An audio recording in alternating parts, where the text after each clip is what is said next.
Baby, Hey there. you know what time it is. What time is it? It's Studio Johnny Q time. That means it is time to drop your nerd drawers, baby. I don't know exactly what that means, but I'm sure it's sexy. Oh man, did I not put that on for YouTube? Baby, Nope. you know what time it is. It is. I do know what time it is. It's Studio Johnny Q time. Yeah, thank you for that. I appreciate that, Smoothie. Alright. Yeah, I mean, I did confirm it looks like both of those are turned on. Hail and well met fellow time travelers. And welcome once again to Studio Johnny Q for another Tuesday, Thursday episode of Addition Through Distraction, where we try to provide some value by distracting you from the day-to-day monotonies. Alright, Randy, we have our little town of Quasi, I believe, over here, so I suppose I probably ought to start with our song that I've been trying to work on. So it's time again for Studio Johnny Q to figure out what kind of nerd stuff we're gonna do. But you can just be you, and me can just also be you. See, I messed that part up. But that's how we do at Studio Johnny Q. So, hail and well met, everybody. What's what?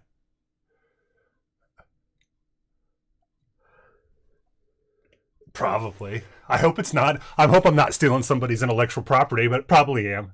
I probably am. All right, Randy, you're already crushing my dreams. Already. Thank you. Let me see here. I'll pull this down right here. So today, Randy, let me see if I can pull up successfully the show notes. How you doing today, brother? Yeah? Oof. That is rugged. All right. There we go. I think I have some notes up here. This is slightly off. You know what? Let me take a moment to update this.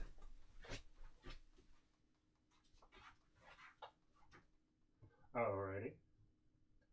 I will keep talking just to make sure that there's some audio that's coming. I'm over at the computer station, so my audio should be faint.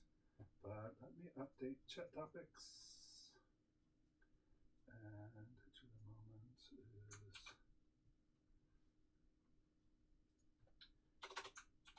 Okay, let me...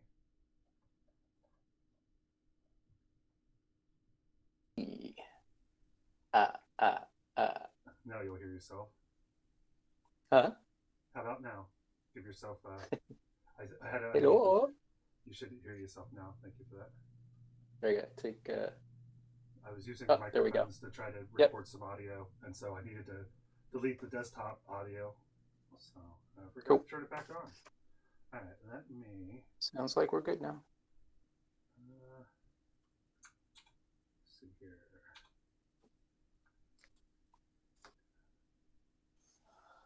All right. I'm taking YouTube out of my ears so I can concentrate on the Discord. Awesome. And I'm updating the notes here. And then file save. And that saves automatically. That's cool. That's nice. All right. So again, you know, like we always say, man, we are great at the beginnings. We stick the landings like nobody's biz. All right. So Let's see. Starting out, Randy, I wanted to give a shout out to LL, who Pepka1, who joined yesterday's stream, followed us, old work buddy of ours. So he said he'd try to hop in later this week. I let him know that Tuesdays and Thursdays you are here on audio. So he said he would try to do that. So I appreciated that.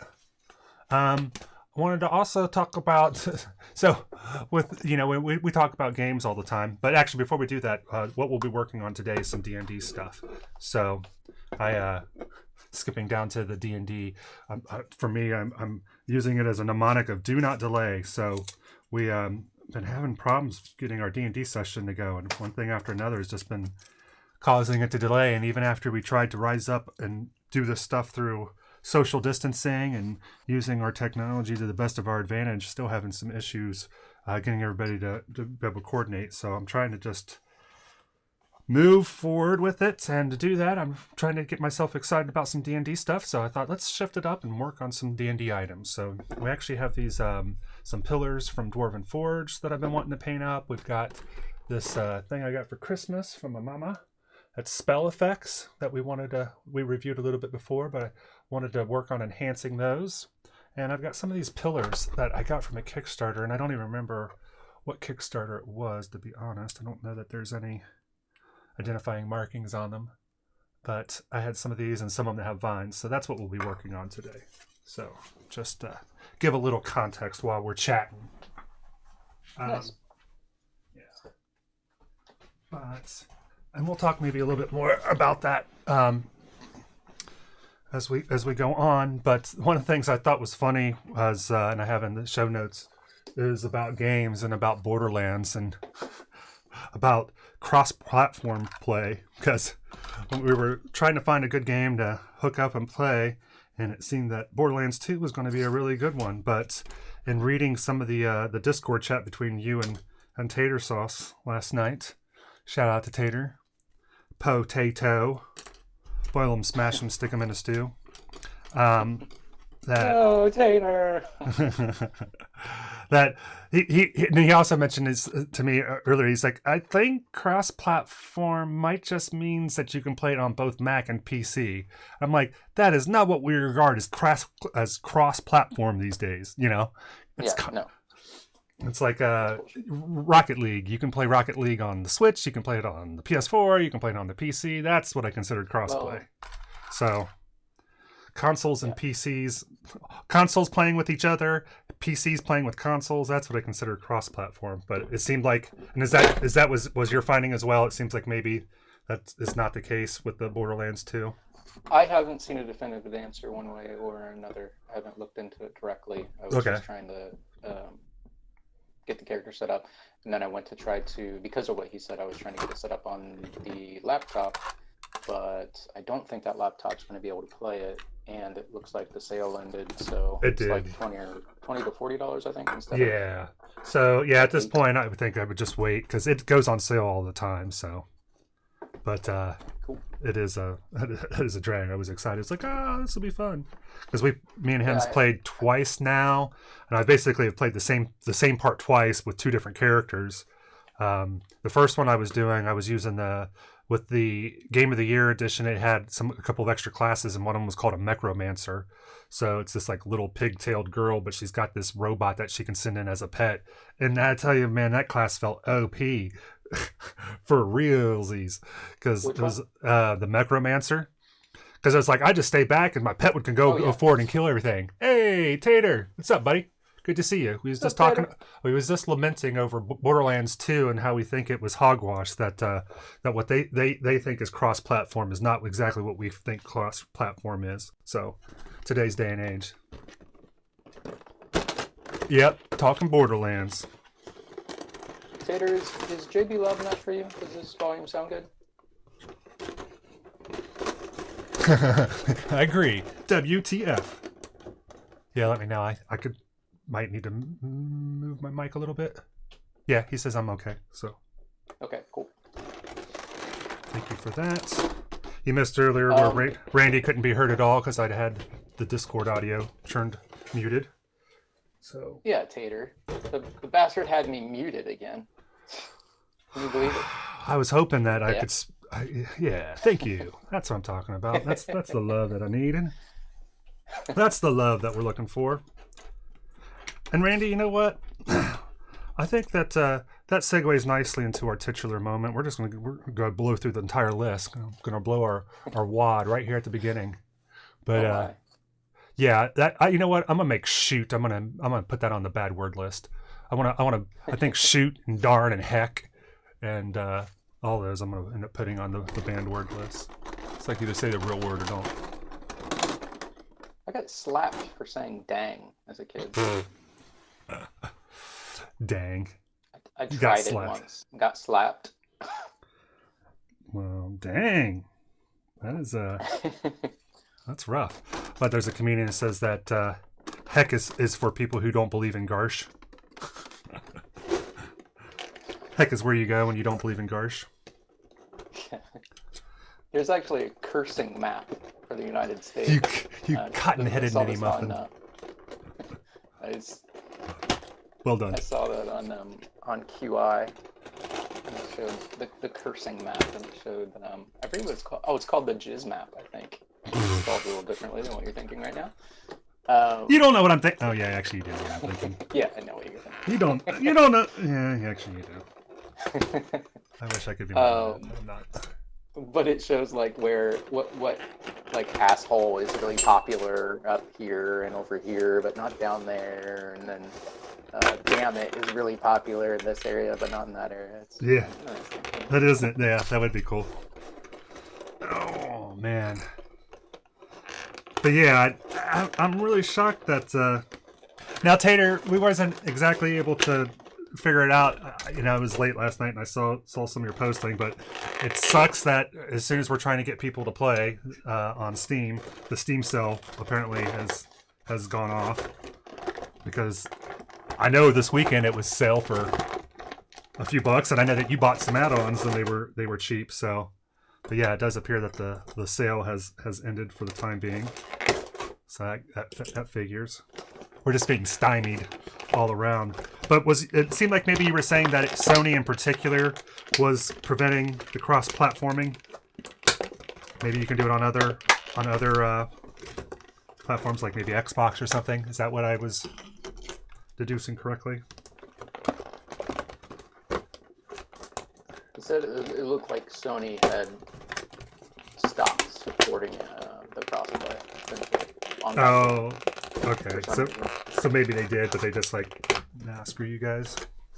You can upload your character within Borderlands 2 on PS4. You can upload your character to the cloud. Okay. And then potentially access that there. Yeah, because you could play until it goes on sale, and is so that you can load it into your other game, or load it onto like your PC if you have it on PC. This thing does not want to pop out. I would rather play it on PS4 if I had the option, I think, but yeah, I could understand that. I was already pissed at Sony because of like Conan and stuff, and those type of games. There's so much with like open world sandbox games. There's so much you can do with mods and stuff on PC, but not even that. With Conan, there was a base part of the game was how customizable the characters were, to the point of like it was the first one that had like in this instance customizable penis size. Like they went that in depth with it. Huh. And that was part of the selling feature of the game, but Sony didn't mention that they blocked that feature, but did, which you find out after you purchase the game and go to make your character. And like, wait so you're telling me that you had no junk slider? Yeah, no junk slider. Yeah, no, it was there. It just taunted you with it. Oh, it just didn't do nothing. Out. Yeah. So in the game, do you see junk at all, or is it just that the junk that you see is like a loincloth? Yeah. So it doesn't even like make the bulge bigger or anything, huh? Well, that's something. I think there's still naked breasts. There's I believe there's lots of large breast females.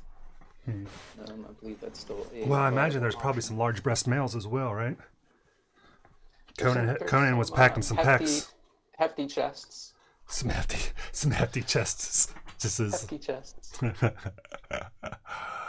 nice. All right, let me But switch. there was something else where it's run into a problem like that, where you bought the game for a certain fee. Oh, yeah, Stargate, or not Stargate, but Star Trek Bridge Commander or whatever. Oh, the Watson thing. The voice options, the voice command options, to make it seem like you're really on the bridge, and which is really great for solo play when you don't have somebody else that you're communicating to do with it. You can communicate with the computer and tell it, issue the commands vocally. Yeah. That's the way it's supposed to happen. But it looks like they've stopped supporting that. And you said that when you first started it, that it did work, right? But then it just recently, it seems like they've recently, or did I imagine that? I imagine a lot of things.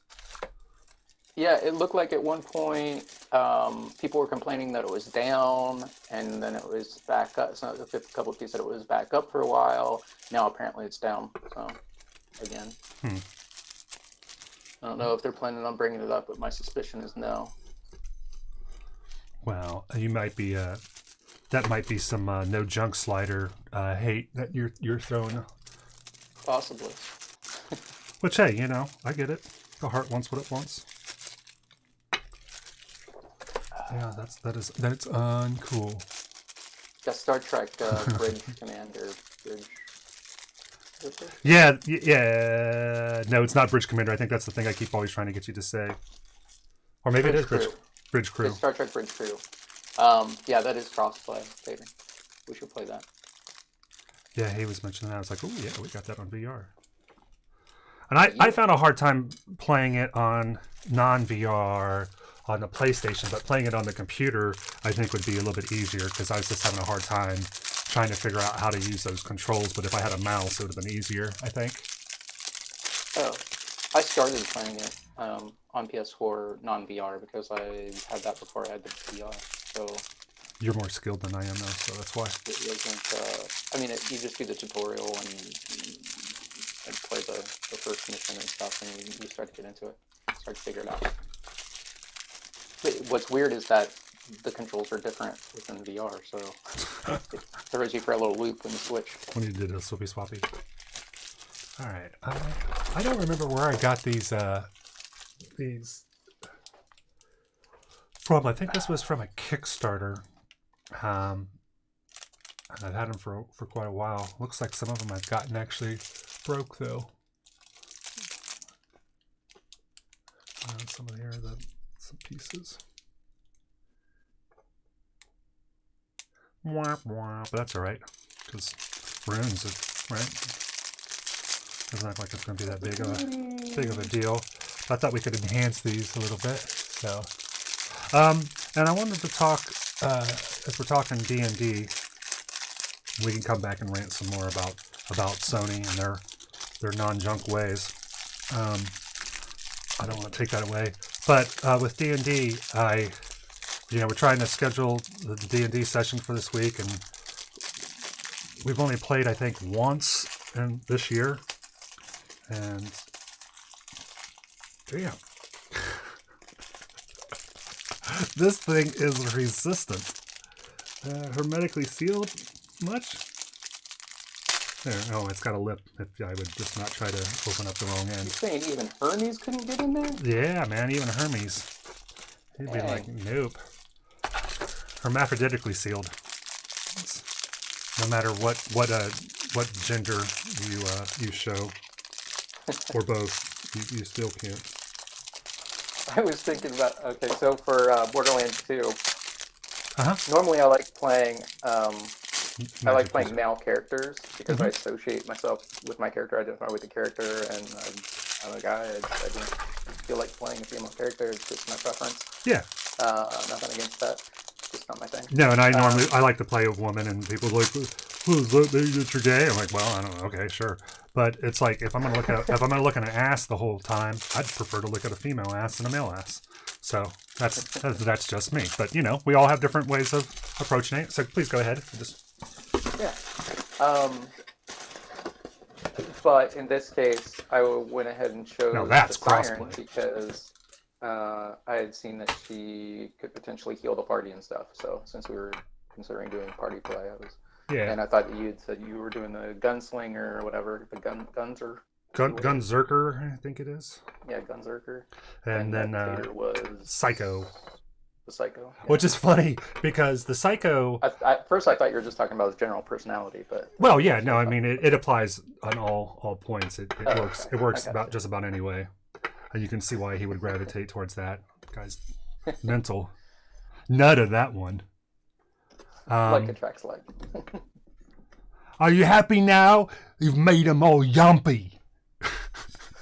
Sorry. They had this. I love two British slang. classes that I didn't know about. Yeah, so Necromancer with and the- Psycho was Yeah, yeah. I hadn't seen those before. Yep. Let me do it big on. But I named. So I chose a siren and I made her appear. Male. Like when you're choosing her head shape and appearance and everything, as an ethereal. Oh, So I'm saying that I'm an ethereal and I just appear. I have no choice. I have no control over it. It's just what people see, what they want to see when they look at me. That's how I'm going with it. Nice. I like that. And Norman named him or her, it, he, it, whatever. They, them. They, Heesh, Shem, I don't know. Him, Fem. What did I name it? Oh, Stormy Rider. So it's a play on Shadow Storm Rider. Yeah. I like that. So Yeah, so hopefully Tater says that, and he just linked it in Twitch, the Humble Bundle Game of the Year edition for $5.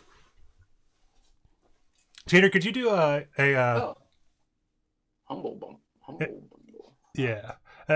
Tater, if you'd be kind enough to post that in our Discord as well, and maybe give Papa Skeleton an mention on that, because he had asked about it last night.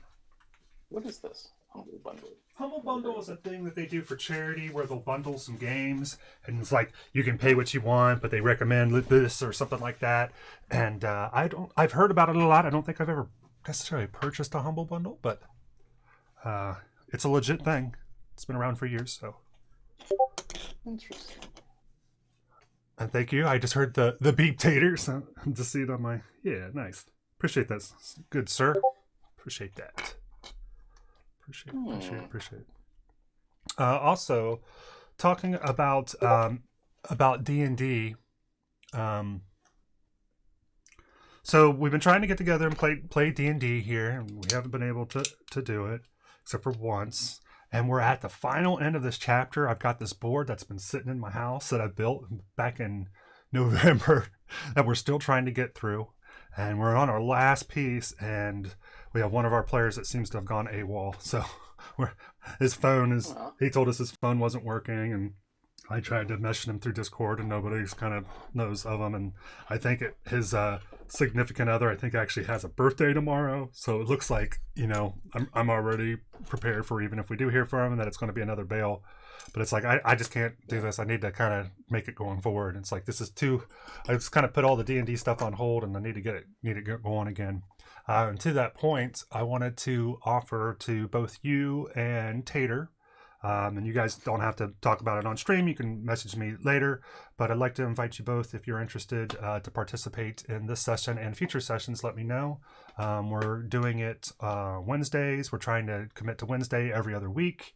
Right now, it's about 6:30 to 10 is what we're trying to do. So you can think about it. Let me know offline.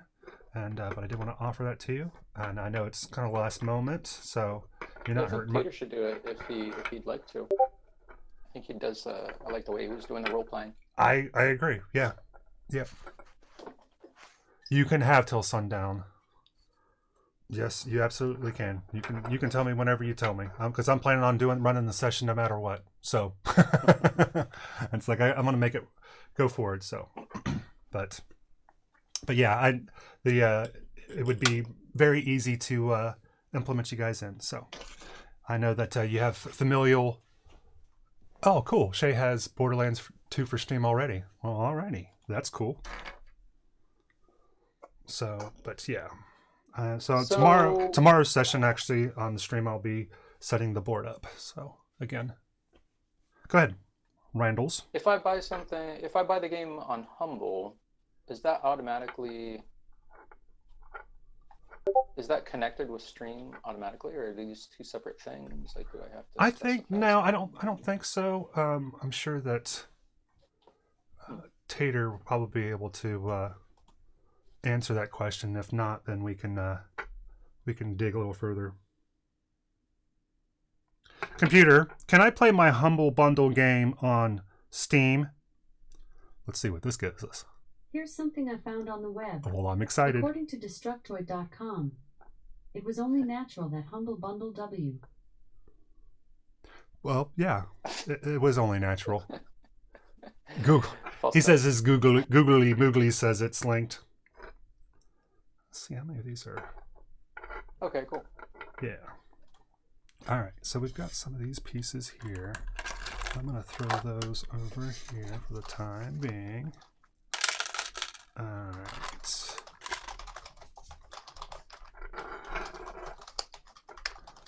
Well, we're going to make this Borderland thing too happen. By hell or high water, it seems. And that is exciting because it has been fun to play. I was super easy to join each other's games, and the Discord's been real handy. So handy dandy, and it's easy to do Discord on your phone if you want, or you can do Discord on your.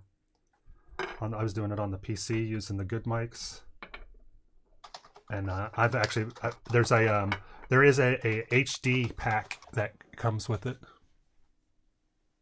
You'll get a Steam CD key to load it up in Steam. Oh, cool. And he'll be on messing around in case anybody's available. So that's how you were playing when you were playing on your PC. Yeah, I was playing on PC. But like it played it well enough that I could actually stream it too and play it on my laptop or on my my tablet using the streaming service where you can stream your games from Steam to a device. So it played well enough to do that, but I don't have much of an opportunity to come down here to play computer games. And was like, this is a beast of a machine to not ever play a game on it. So, All right. First things first here. Let's ease on down the yellow brick road with something to get us gradually in. And I think it's going to be these guys here. Tater's asking if you have a PC that can run it. I'm not sure if it'll run on a laptop or not. So I may be having to purchase one. No. Well, I'm still mourning the loss of my gaming PC. Yeah, I get that. Now, did Mountain Dew kill the last one? Yep. I'm looking right at it right now. Mountain Dew. This is a case when where you're not supposed to do the dew. The corpse. We answered that one. Oh, Billy! It was like just a crazy coincidence, bullcrap, horrible fate. I don't know. The world hates me. I know. The one time I put it down in between my bed and my desk, I set it down there, and it just happened to be vent up, and I had a soda pop, Mountain Dew, and something happened, and I bumped the Mountain Dew, and it poured like halfway across my desk before I could get it, poured like waterfalled over the edge of the desk straight into the vent of the laptop. That's all she wrote. It didn't survive. And then I looked into like replacing the motherboard to see if that was it, but it would have been like at least 200, 250 at a minimum just for that, and you don't know if that would have solved it or not. So This is the sound it made. just made this weird clapping noise. I gave up the ghost. Wrong way to cool your system. Welcome, LL. Good to see you. What's up? Hops right in with What's some up, snark. buddy? Yeah, you guys haven't heard about the Mountain Dew cold systems? They don't do Yeah, I was trying something new, but unfortunately, I was ahead of my time. Apparently, shit. I was too far ahead of that technology. That's right. Yeah, you're not supposed to apply it directly to the components. You're supposed to, apply it through like a radiator that, has a heat sink, sort of thing. But, that's the risk of being a pioneer, Randy, a trailblazer, if you will. All right. How you doing today, LL? Good to see you, brother. All right. So we've just been talking about some D&D and some Borderlands 2. We've been trying to hook up and play Borderlands 2, and Randy has it on the PS4, and we thought it was cross-platform play, but apparently it isn't, or at least Sony is not allowing it. So he was talking about potentially needing to get a new computer, and we were lamenting over, or partially enjoying the antics that killed his last one. All right, I need to pull out some paint here. So on these parts where they're broken, I probably ought to prime these first to make sure paint sticks, because this seems almost like a ceramic type of thing. So I'm not certain. So let me pull out some gray primer. I can work on that while we're chatting. I'm thinking about it, Tater. Thinking about getting a new one. I mean, if the game doesn't play on this one, then. And are you still You're still wanting to go? Are you still wanting to go laptop instead of desktop, Randy? Well, I don't know. I mean, obviously you can get a more powerful computer for cheaper if you go PC, but the portability is so nice with a laptop. Yep. It's so much easier to pour drinks in your laptop Shut up. when you're I hate in bed. you. Go to hell. That's fair. We'll allow it. We'll allow. True, Tater. Tater was mentioning a good site if you do build a PC though, and that it'll help you to know if the components that you have, if they're going to work together, that your motherboard is going to actually work within that tower, or that power supply will fit, or that this graphic card isn't going to wonk out on that memory, that type of thing. I was like, yeah, that's what I'm talking about. That's good stuff. Sweet. That was cool. Yeah. PC part picker. Yeah, it is hard to upgrade. Build is 832 bits. But you could also get a good laptop and just know that you're going to run it for about 4 years and upgrade it. That's about the lifespan that you're going to get, I think. I got some thinking to do. Well, I appreciate the thinking that you're doing. Alrighty. All right, let me take a look and see what we had on our talking list. Yeah, go ahead, please. So today is apparently National Limerick Day. Well, that's funny because I once knew a man from Nantucket. Did you? Tell me more. I don't think I can really. So I guess some information about Limerick. He sure could fill up a bucket. Once for $1, twice for a dime. He could fill it any old time. And he'd put the bucket wherever he stuck it. There. That's the best I can do on short notice. So I got some information from Old Settlers ES. I don't know what that is, but they have National Limerick Day is set on the 12th of May to mark the birthday of Edward Lear, the English writer known for his works of nonsensical prose and poetry. He popularized the limerick in Does his not book, exist. Sorry, go ahead. Pepka was asking A about. Book of Nonsense, go ahead. published in 1846. What is it? He was just asking where the non-safe for work filter is, and I was just letting him know there is not one. You had to hit that button before you followed the channel or watch the channel. It gave you a Don't warning. follow any links that Tater posts. They're all dubious. Yeah. Yeah. You can't unsee that stuff. No. Yeah. What was that? His limericks were popular and are still today. Limerick is a form of verse, usually humorous and frequently rude, in 5-line, predominantly antipestic meter, and a strict rhyme scheme of AABBA, in which the first, second, and fifth line rhyme, while the third and fourth lines are shorter and share a different rhyme. There you go. There you have it. You know what? I think I'm going to paint these other bases. Magic Hat Brewing posted, a bright young fellow named Miles collected some hops and some smiles. When he poured himself out, he heard someone shout, "Yo, that's a nicely brewed beer for the style." Got all the Magic Hat Brewing.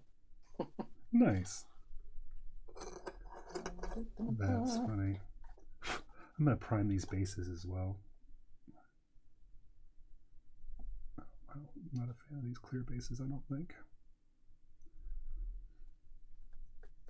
Limericks. I don't think I really know that many limericks. Edward Lear, famous British poet, writer of literary nonsense, widely considered the father of the limerick. He didn't write the first limerick. The first limerick came about in the early 1700s and are often preserved in folk songs, but he popularized the form. More importantly, he wrote some of the best. His limericks often consisted of stories about an old man. There was an old man with a beard who said, "It's just as I feared. 2 owls and a hen, 4 larks and a wren have all built their nests in my beard." Huh. Also, that's where the origin of leering comes from. To leer at somebody is from him. Ah. That's probably not true. Do your own fact finding. Yeah. That's probably patently false, actually. Come to think of it. There was famed something. Poet and humorist Dixon Lanier Merritt's limerick, "A wonderful bird is the pelican," is often misattributed to poet Ogden Nash. "A wonderful bird is the pelican. His bill holds more than his billiken. He can take in his beak enough food for a week, but I'm damned if I see how he helicans." I only knew the first part of that. Funny bird, the pelican. His beak can hold more than his bellycan. All right, that's all the limericks I got for today. That is pretty cool. I do like that one. That is funny. Let's see here. We talked about that. Oh, I had a newsletter. We had a bunch of stuff that we put up on the Quasi Shop. And so I did send out a newsletter, Randy. If you can keep your eye out for that. I don't know. Are you registered on the Quasi Shop newsletter thing? I thought that you told me before. I thought I was. Yeah. Okay. But I had some weird stuff go on where it seemed like I lost...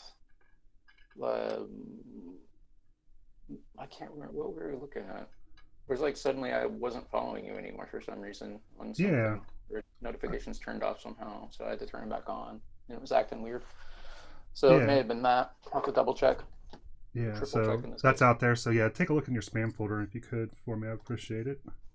Spam. Or your because I think for me it like automatically went to like promotions or whatever. So, but I think that it starts. I think that we had the title was "Your Mama's So Straight."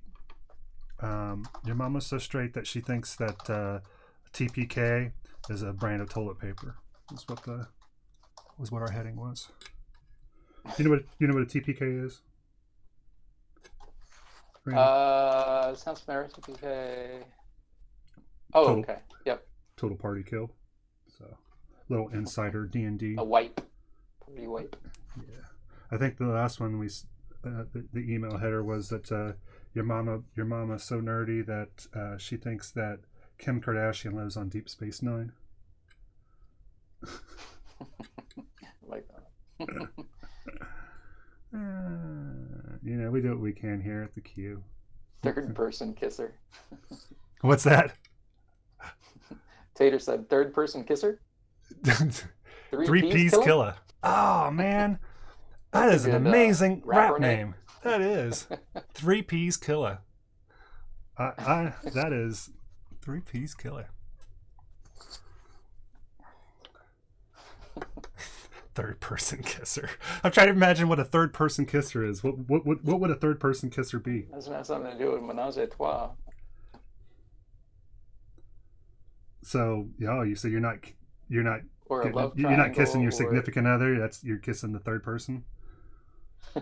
Is that what you're thinking? That's interesting. 3 P Killer. I just really like that.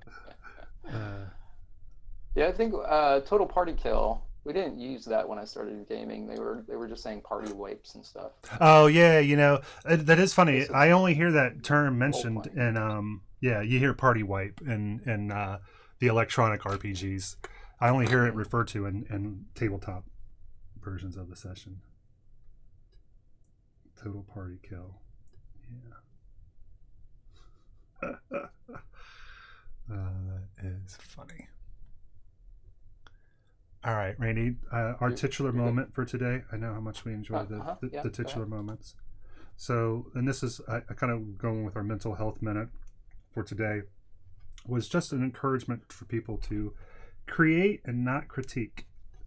I've talked about unsolicited advice more than once on our stream, and it's funny that doing something like I'm trying to do, that I get advice from all kinds of people that think they're really helping me.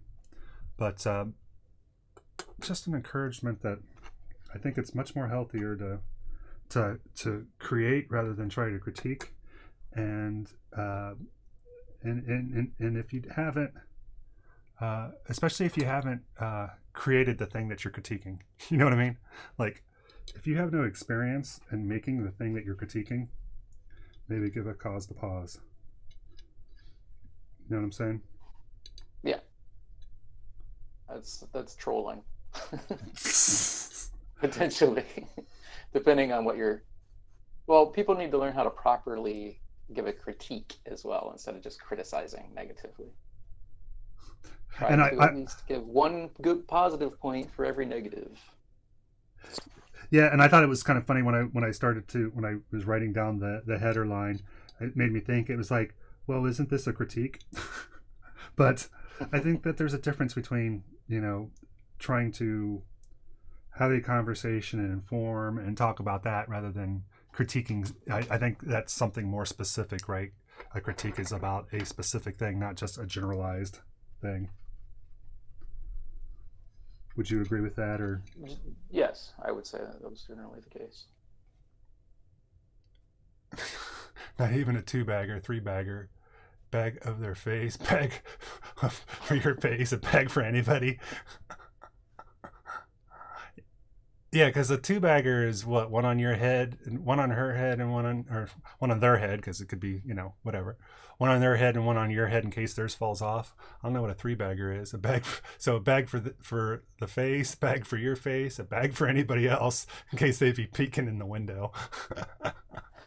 God Nice. forbid. We used to do total party wipes in HS, but it meant something completely different. Total party wipes in high school. Wow. We drove by your high school. I'm afraid to know what that meant. Where you went to school, that could be drive-by shootings.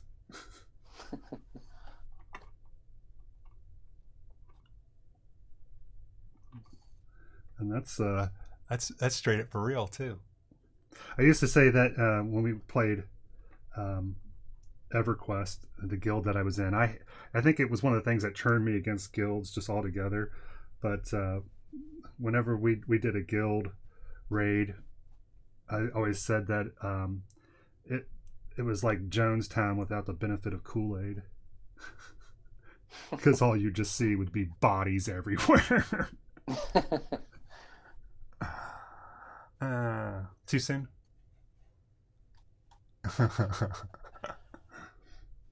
Oh, I think I found it. Here we go. They used to call Lloyd in Yep. high school. They used to actually call him a three-piece killer. Your mother is such a nerdy inclination that she thinks. Nice. That was the old one. That was the original one. So you should have seen it. So I hope. looks like, huh? It says it's in my inbox. How did I miss it? It would have came at noon. It just came at noon. I had it scheduled. Oh, okay. Yeah, this one's from February 3rd.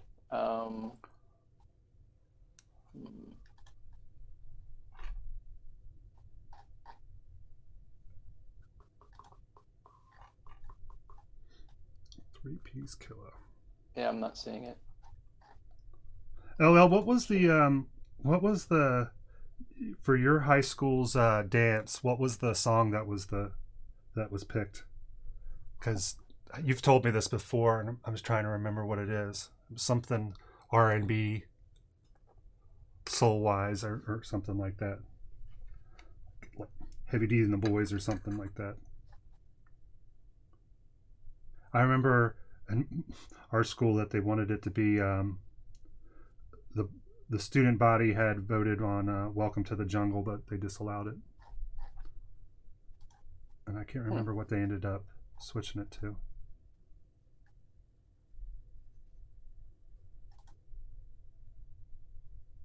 But yeah. Alright, this is going up. Okie dokie. Baby got back. Was it really? I was thinking maybe prom, but I could be. It's been a while. I could be messing up the stories. I think at our school that we elected the song that was like, the anthem for the prom. Keep Rising to the Top by Dougie Fresh. Now see, that's what I'm talking about. True player for real, son. Keep rising to the top. Yeah, that's good times, good times.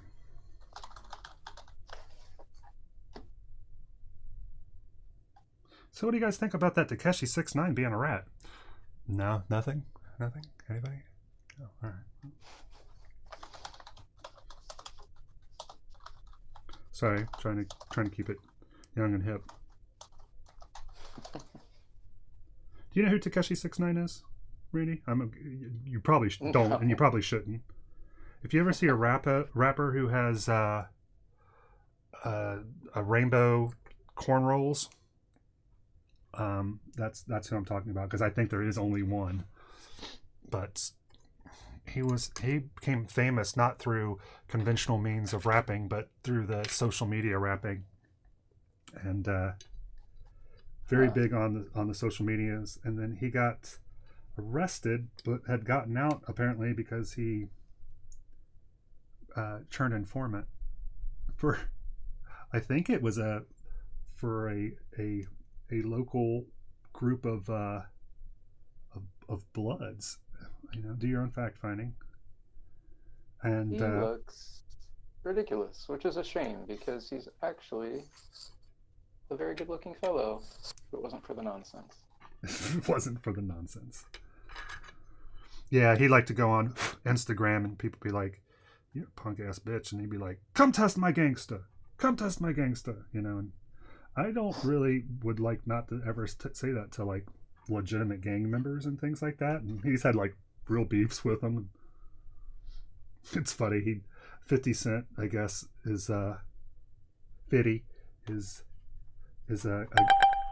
giving him the throwing some shade his way, and Takeshi said, "Well, it's not the first time he's turned away from one of his kids," or something like he's abandoned one of his kids. It's like, ooh, damn.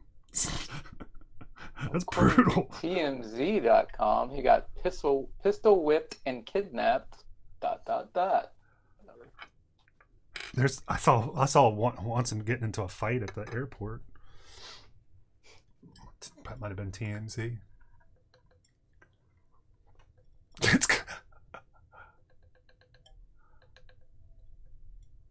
kind of hard to stay hidden with 6ix9ine tattooed on your face with the amount of snitching that he's done. It's not looking good for him. Yeah, he's thinking. I think the Bloods to not visit some city, and he did. And 6ix9ine got jumped by them. Yeah, yeah. I think he's had his. Oh, that what now? Well, your LA privileges are revoked. You feel that, Butch? That's pride stinging with you. All right. Yeah, I can't imagine. I can't imagine that Takeshi is going to die of natural causes, unless it's you consider talking smack about a gang, and naturally they're going to want to shoot your ass. But so yeah, he just got out of prison, but he broke an Instagram record for his live stream though. This new video. So he's got crazy money, and it is a little bit nutty. I tell you, these kids today with their clothes and their hair and their lack of rock and roll, Randy, I don't know. I just don't know. What is the world coming to? I know. Back in my day. I saw, remember I was telling you about Josh Gad was doing the Reunited Apart, and he did one for Goonies. Oh, yeah, yeah. He's also got one for Back to the Future. Oh, really? Yeah, that's pretty cool. Is Eric Stoltz going to be in it there? I don't think so. Because what it was Eric Stoltz was the one that was originally cast as Michael J. Fox's role. Yeah, yeah.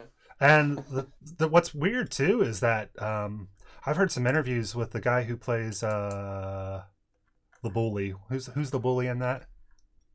He might commit suicide with 2 shots in the back. Yeah. Yeah. He's going to commit suicide. He's going to do the Epstein version of suicide. All right, so we've got some primer on those. Let me do it here on the Steed as well. And this one they already primed. Biff Tannen. Biff, yeah.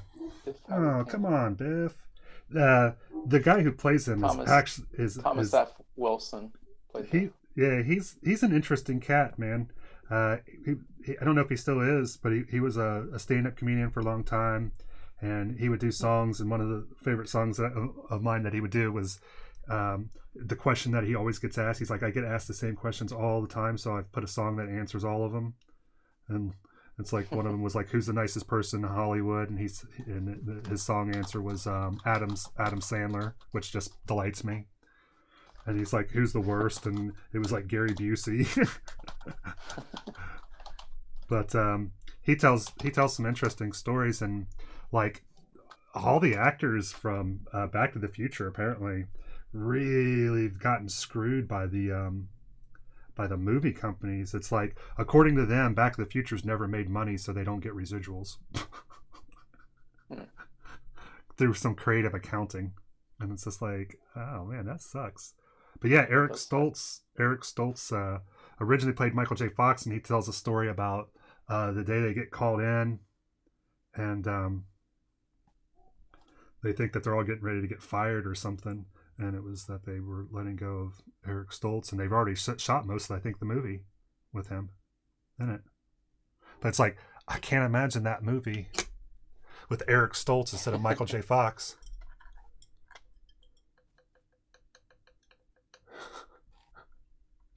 Oh, I was like, what's the woof woof for? And it's like, oh, the dog that's woofing in the background that I don't hear because I just phase it out. Means speedy delivery. Mr. Green Jeans is here. All right. Has anybody watched that show with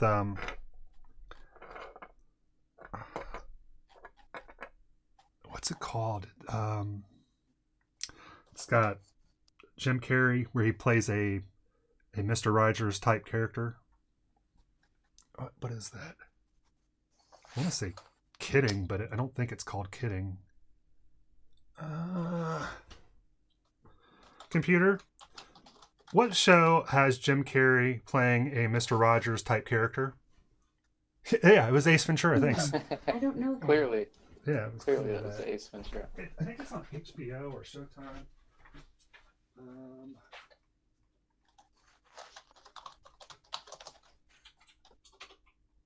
What time frame are we looking at for that? It's current. Jim Carrey, Mr.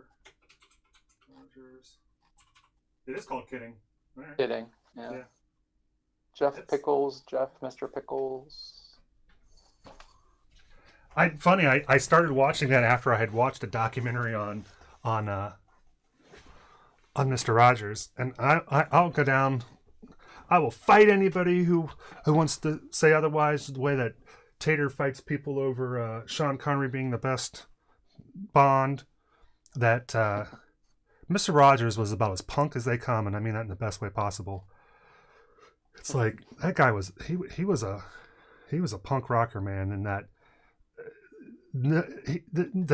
to know that you are being something so uncool but yet be so, or conventionally uncool, but to be so committed to it because that you just really really believe in it is just amazing. And I think that guy was a real pioneer. And there's some footage in that documentary about where PBS, that they were going to revoke all the funding for PBS, and it has a shot of him and his performance in that, and the guy's like basically says, like literally says like, well, you just won $25 million or something like that.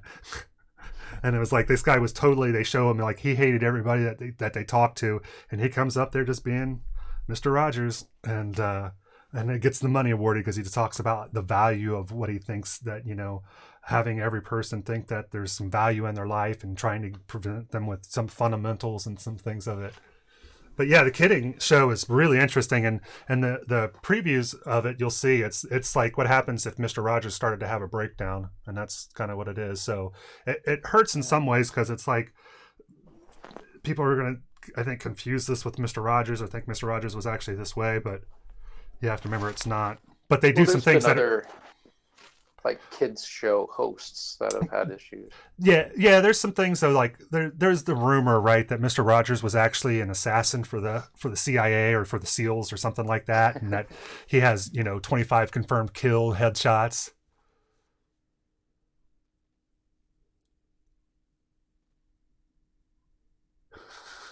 Okay, so if that is a rumor, they actually do that. They actually do that in the show. That's at the beginning of one of the shows. Yeah, awesome. And so there's things where people are like saying, "No, is it true that you were that?" So I mean, they're definitely making some references to it, but yeah, you have to remember this is not, That's funny. I didn't know that was a rumor because that goes a step beyond the Chuck Norris stuff. Yeah, he didn't even have to do it.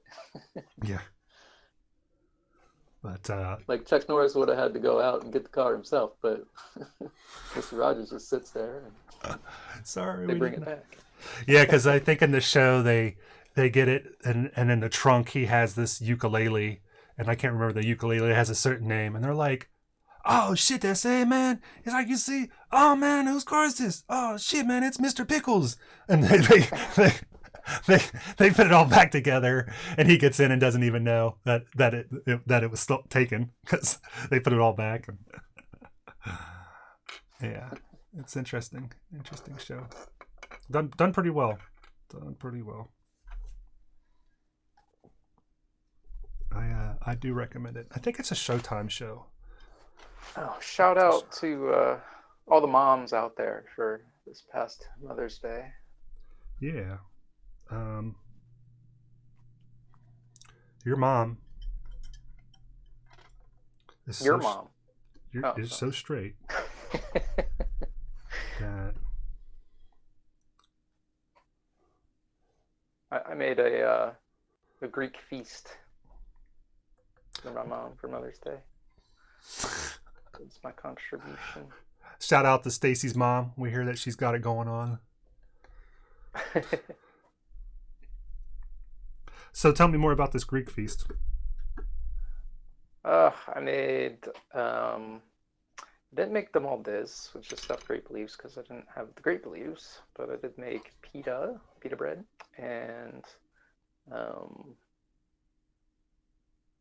tahini sauce, and tzatziki sauce, and Tahini. Isn't that what the Jawas say? Tahini. tahini is sesame seed. Tahini paste is ground sesame seeds, and then tahini sauce is that with lemon juice and some other stuff. Very tasty. Made that in falafel and tabbouleh and some Greek lemon chicken and potatoes. Nice. That sounds And good. I made what did I make her for breakfast? I made her a sourdough cinnamon coffee cake for breakfast, and then for dessert we had a sourdough chocolate cake with an espresso laced icing and chocolate drizzle. Good stuff. That sounds like an epic amount of preparation. Epic amount of what? Preparation required for that? Yeah, I was cooking all day. Made some of the stuff the night before. Yeah, so it's like 12 hours of prep for about 15 minutes of meal. It was worth it. It was damn good. Nice. Well, I'm sure it was. You are good. Got leftovers, so it makes more than one meal too. True. Nah, that's good. We went over to we dropped off a cheesecake. Carrie made some cheesecake. She makes cheesecake in the Instapot. Damn, those things are good. Real good. And so we ended up dropping one off to her. Oh, this was amazing. So Carrie's mom, have I ever told you about her alter ego Flossie? A little bit, yeah. So she would do this alter ego named Flossie, where she dresses up kind of like a crazy person, and does these antics. And her family has a long love. Her brother, her mom have a real love for Louis Anderson. Uh-huh. And so they did this thing. I can't remember what the name of the site is, but for Mother's Day, they have Louis Anderson giving her a video message, wishing her a happy Mother's Day, and it's not just hi, this is Louis, happy Mother's Day, goodbye. It was, he's like, here I am. You can see a picture of my mom and my dad in the back, and my dad's got it, or my mom's got her hands all over my dad. What's that about? And he was like, so Flossie sounds. And right now Louis Anderson's in a show called Baskets, where he plays a woman. Uh-huh. He's won, I think, a couple Emmys for it, like Best Supporting Actor. Ish. I'm not sure if that would be Best Supporting Actor or Actress, but not that it would matter. And so he's like, oh, I think that the Zach Galifianakis or whatever. Yeah, yeah, where he plays a clown. He plays a clown, and he also plays his twin brother, and that.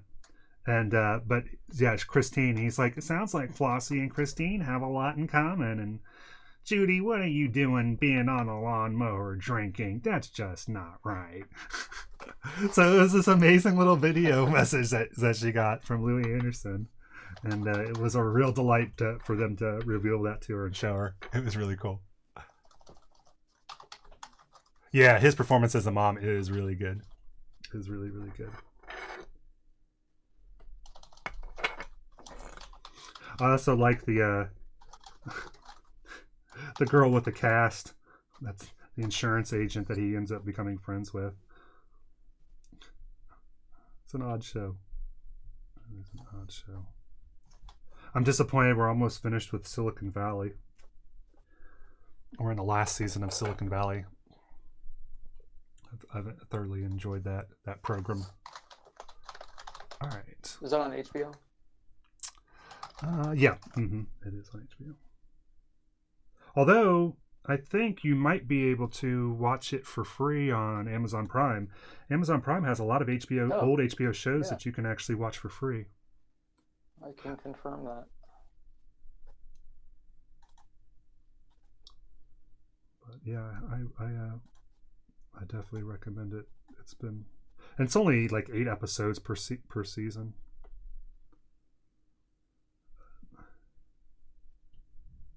I was watching it already kind of shows up on my feed quite a bit, but Tater's got me started watching this show called Midnight Gospel that's on Netflix, and we that guy, it's done by Duncan Trussell, I think maybe loosely based on his podcast to some degree, except for it's like Adventure Time on acid, which isn't Adventure Time already on acid, but yeah, it's on stronger acid, I guess. But anyway, so I've been watching a bunch of Joe Rogan. He's on Joe Rogan a lot, so I've been watching a lot of Joe Rogan clips. One with Elon Musk talking about how he's working on this technology that will have implants in your brain that will do stuff. And I think Tater might have actually mentioned that one the other day, come to think of it, because I think we were talking about it. That's some real like end of revelation stuff. But he was talking about that they in some places want to chip you to for the viral track stuff. virus and stuff. Yeah, that's right. Yeah, so he was saying like this will be able to like cure paraplegia and may even be able to give you enhanced abilities and stuff. You're like, what the hell is going on here? But I saw this one thing, and there's the movie. Well, there's a movie that's out which loosely deals with the Charles Manson murders, and so I think that's kind of came into, Hollywood, something. Yeah. And I don't want to go into it because it's kind of not necessarily, trying to avoid spoilers, but and so I think it's kind of been in the zeitgeist again. And so he had this guy that was talking about the murders, and I told you about this book that I had read a long time ago, and I didn't get all the way through it, but it was called The 50 Greatest Conspiracies Ever Told. And it just discussed conspiracy stories. It didn't, say that we believe these or anything. It was just like, this is the story. This is, the thing behind it, potential things behind it. And like one of them was about Waco. I found that one to be really gripping. But they had another one that was talking about Sharon Tate and the Manson murders, and the supposed conspiracy behind them. And so this guy was talking about like that the witnesses for it, that there's several instances of them perjuring themselves. And I think the guy who wrote Helter Skelter, which was a famous book about the trial, that because the premise, I guess, was basically that Charlie said that there was going to be a race war, and so the premise was that these people were killed because they were going to blame it on black people, and that it would start the race war, and that they were going to hide and then come out and take over afterwards, something like that. And that he was told through the song Helter Skelter by the Beatles and through stuff in the Bible that that he was chosen to be, lead the new world order. He was going to be a new Messiah or something like that. And the thing was, is that Manson and the creepy kids, they were so nutty that you didn't need to look any further than this, right? I mean, obviously these people killed them, and these people were crazy, and but that there's a lot of stuff, I guess, that doesn't jive about the explanations and things like that. And what's odd is, have you ever heard of a dude named Roman Polanski? Mm-hmm. So Roman Polanski is not allowed to be in America. He was a director, and he'd gotten I'm not sure what the legal term was, but that he it seems that he was guilty of basically child rape. And he's a Hollywood director, and it was his wife. Sharon Tate was his wife. She was pregnant at the time when she was killed. Yeah, according to Wikipedia.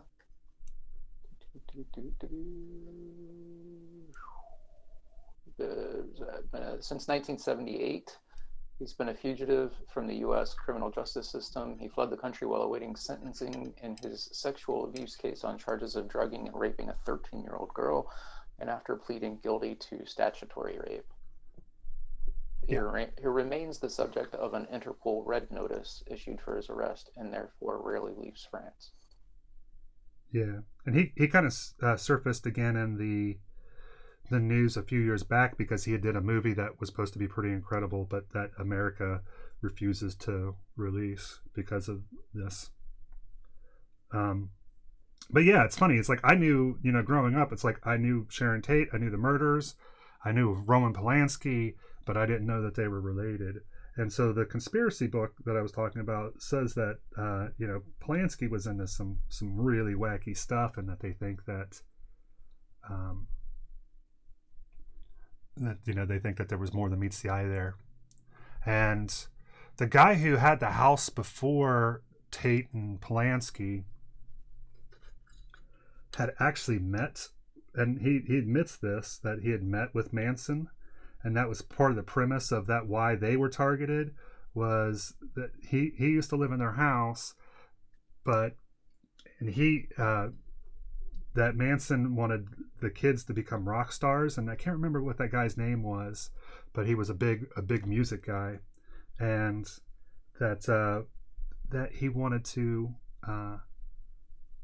Manson wanted to basically have a band, and that this guy went out there to see if there was anything to it, and that he went out there twice, but didn't know that they were involved in the murders. Had never seen him afterwards, blah blah blah. But apparently, that, according to this guy, that wasn't true. That he perjured himself because there was some evidence that he had actually seen Manson a couple times afterwards.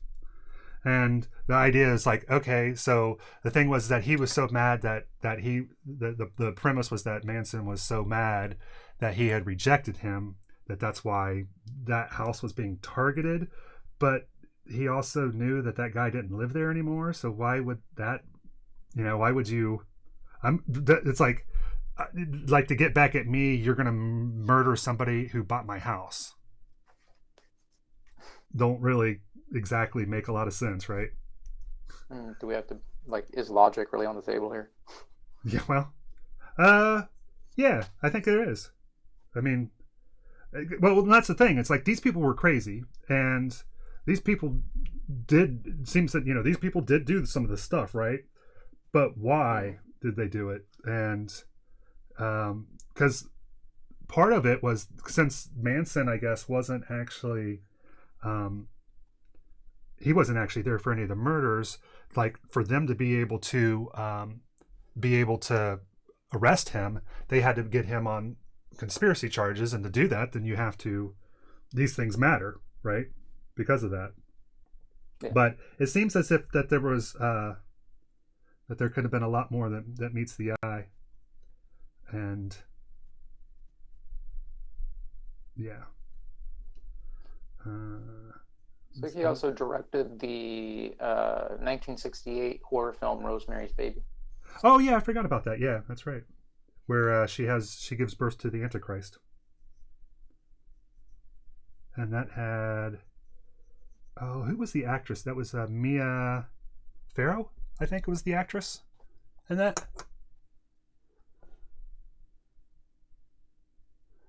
Yeah, I mean, the thing is that with Helter Skelter, I mean, yeah, they're not attributing that to this. I mean, he was whacked out. I mean, Charlie was whacked out.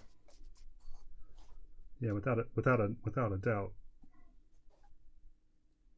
I think in the movie Rattle and Hum, they're like, "Hey, this song was taken from us, and we need to take it back." And they play Helter Skelter, which.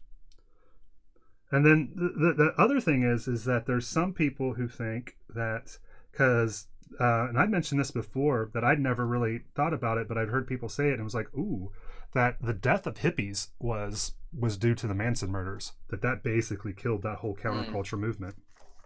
And so it is possible that the CIA was involved. Was, I think, this guy's, some of his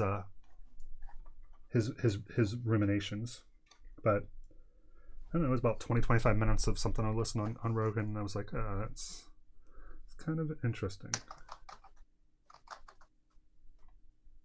Because I think the book that I had read, it talked about that chapter had talked about that that Polanski was into some weird porno stuff, and this guy says that that Polanski wasn't in the country when this happened, and when they did a raid on his house, that he had a loft, and they found a videotape, which at that time was not very common, but he had video, and they said that it happened to be of him and his wife having love, and that they just returned it. But other people say that the footage actually contained shots of his wife being forced to have sex with other people. It was a film of that. And so it was like, especially given to like some of the stuff that I'd read, previously. It was like, But yeah, I don't know. It's a weird situation. Weird situation. Manson's dead now. I don't know if you know that. Did he die? Yeah, he died. He died in prison about a couple years ago, I think.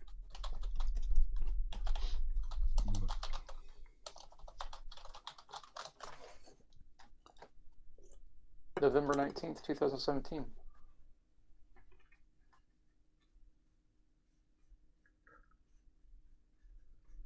I'd heard some tapes of him. As 9 killed by proxy, 1 attempted, 2 raped, 4 victimless arsons. That's what they had him for? That's what he was convicted of, or? Apparently. According to this, anyway. I'm trying to think. Did any of the Manson kids, did any of those get out on parole? I was thinking that one of them did. Like Twiggy or something like that. They had weird names. Twiggy.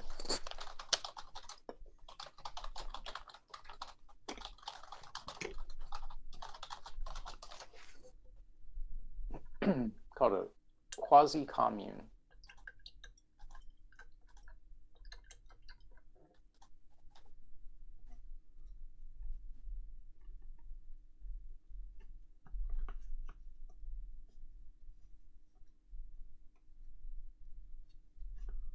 A quasi-commune.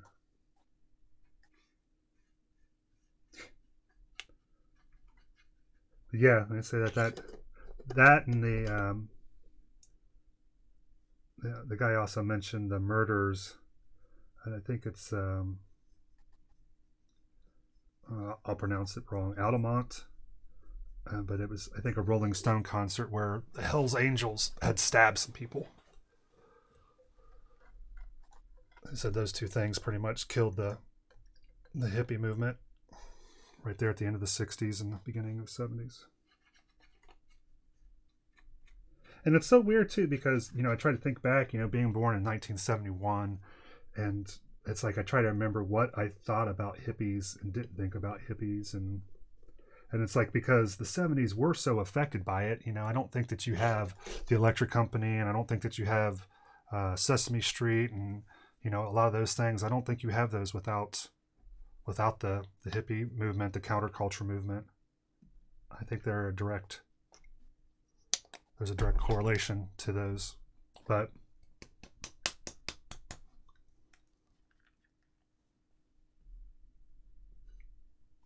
looks like one of them may have gotten out, but the others are still in, as far as I can tell.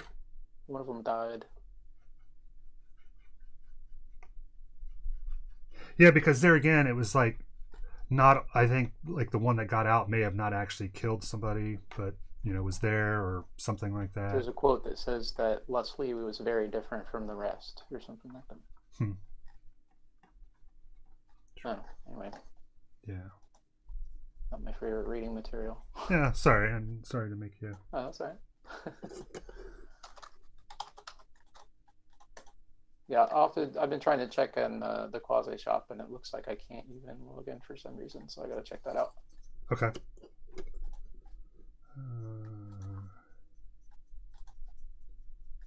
So I had mentioned that there was another Seeker, I think this one was. Yeah, Seeker vid about the slime mold. It was like a living computer created with slime mold. And basically, they're talking about some of the properties of slime molds, and so a computer has so many resistors. There's a ton of resistors. So there's a theoretical thing called a memristor, which is basically the concept is that you can just turn your computer off and it just holds on to everything as it is. So it retains everything exactly the way it is when you turn it off. And so you turn it back on, and it's immediately there. So basically, see you later, Big Al. Thanks for stopping by, bud. Yeah, thanks, brother. Appreciate you stopping by, man. Absolutely. Hope you appreciated our Manson chat. It's a shame that you're leaving for the better highbrow conversation that Rainey will provide. But we look forward to seeing you again, man. So the memristor is a theoretical thing, and apparently. Oh, so I was gonna say, so that would be like, if you turned off your computer and your RAM held everything, sort of, kind of.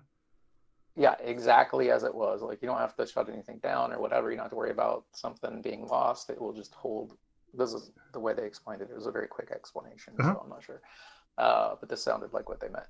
That you turn it off and everything is just exactly the way you left it. You turn it back on and everything is exactly there the way you left it. So,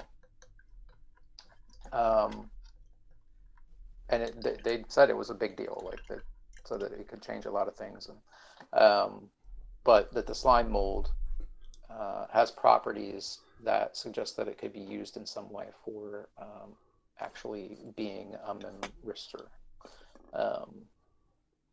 In so much as it reacts to electrical charge, it kind of bolsters itself against it in a way, and then it retains that and remembers that. So it reacts the exact same way to that exact same charge every time, or something like that. Interesting stuff. Yeah. Check out the Seeker vid, living computer created with slime mold. They talk about some other stuff in that one about some things that could be done with computers in the future potentially.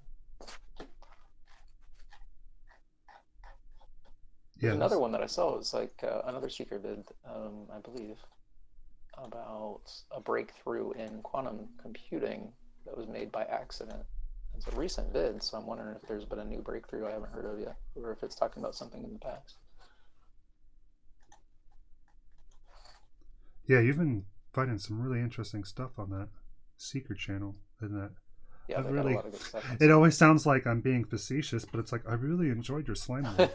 The slime mold conversations. Yeah, because I was thinking some more about like what you were talking about with one of them, about how it seems that they do a sort of self-sacrifice for the greater good of the whole, and was thinking some more about like what does it mean to, what is selfless acts and some things like that we were saying in context. Yeah. I do think it's I don't know, just interesting philosophical thought exercises and yeah aspects of consciousness and what it means to be conscious and all that kind of stuff. Yeah, and I was thinking too, it's like as I think about why are we here, right? That the age old question, right? What are we doing here? What is the purpose of this? And it seems it's like the question that I've been asking myself lately is: Are we here for anything more than fertilizer? It's like it seems that the purpose of life is from matter to change from one state into the other. Everything comes from something else, and that's the universe. If the Big Bang theory is correct, right? We all kind of started in this condensed space, and then all this energy and matter occurred, and everything else that's happened has been a result of that. That's if you want to believe that. And I mean, that's like the ultimate question, isn't it? It's like, is there a rhyme or a reason? If so, why are we here? Is it just happenstance, or is there some divine or whatever plan where, Yeah, so this is I think the route that I'm trying to go, right? So let's say that we ask this quest because we think that we have sentience. So let's say that we do have sentience, right? Say that we are sentient beings, that we have a consciousness, that we have free will, we have independent thought, so on and so forth. Yeah, you have to define your definition of sentience. Yeah, and I don't think for this purpose it's really all that important, because that's not what I want to get hung up on. But if you think that humans have free will or sentient creatures, there is things which I think that most people would regard are alive that probably do not have those characteristics, like say plants. There are other people that believe in all things have spirits and things like that, and and maybe that's true. But if you don't regard that, you think about an ant, and you're talking about slime mold, and maybe slime mold have some sort of consciousness, or because of the behavior that they demonstrate. But it's like I think of about a tree. I think of a tree. I see that the tree likes sunlight, which it doesn't really like sunlight. I mean, it benefits from sunlight, and it has, as the sun is, it will grow more on that side, and so you see, it grow towards it, and so it looks like it's bending, towards it, as if it's reaching out towards it. But I don't think that's necessarily any evidence of conscious thought or anything like that. But it's like, what's the purpose of plant life, of non-sentient living life, right? What's its purpose? What's the purpose of chickens?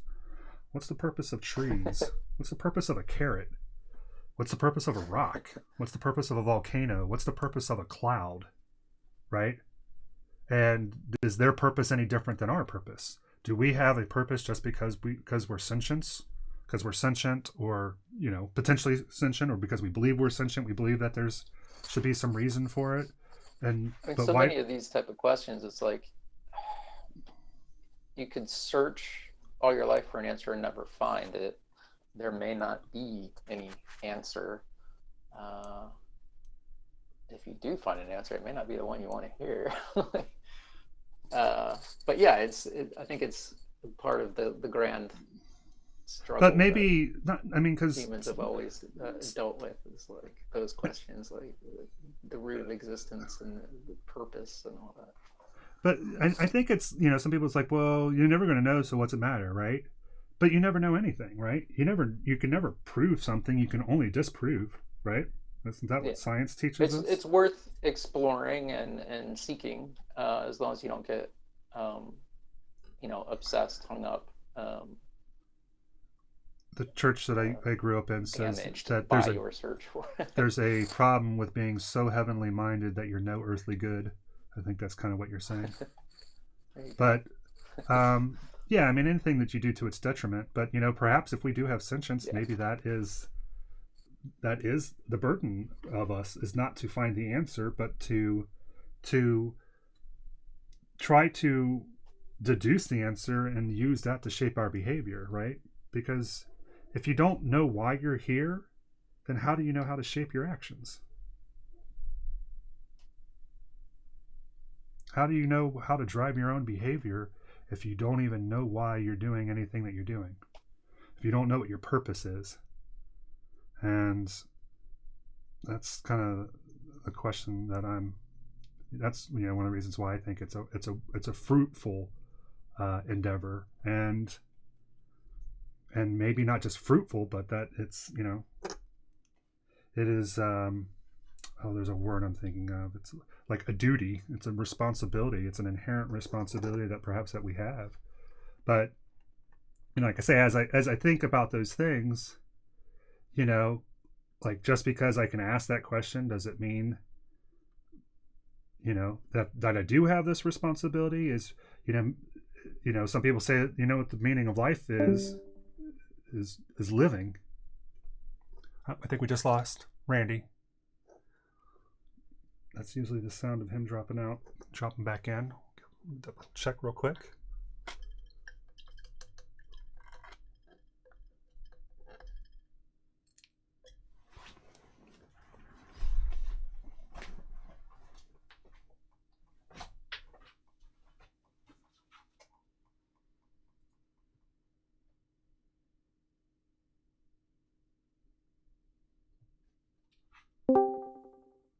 Hello there. Yep, got knocked out again. The good thing is it makes a noise that is telling to me when it happens. Let me see here. So I was saying that maybe the purpose of life. I've heard it say one of the most elegant explanations is that the purpose of life is living, right? And that's all that you really need to be concerned with is just, living your life. And the same way that, I don't think that, other animals, because we are animals, right? That other animals are burdened with this. And maybe that's not a burden that we should place upon ourselves. I think that's a fair question to ask of yourself as well. But if it is, I mean, I try to think about like, what do we see evidence, right? So you're talking about, if I'm saying, is there examples of sentience in other animals? And, you're giving me some great examples with the slime mold stuff. And it's like, when you look at nature, at least our current understanding of nature, it's like, it seems that, why is anything here, right? Why is any of this here? And that's just a boggling question. And when you look at, it's like I feel like And you gotta start with one of two decisions: either there is a reason or there isn't a reason. And so, if there isn't a reason, then that's it. It just is what it is. If there is a reason, then you got to figure out try to figure out what that reason is and why that reason exists. Yeah, but so let's say that there is a reason, right? And it seems that the only thing that we ever really seem to attribute reason to is humans.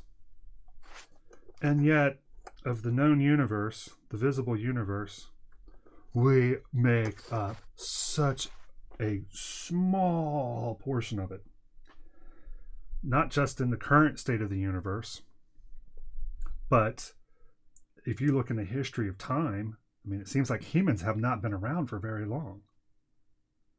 So the purpose of the not barely a blink of an eye, if that. Yeah. And so it's just like, it would seem unlikely that the purpose of the universe would be for mankind.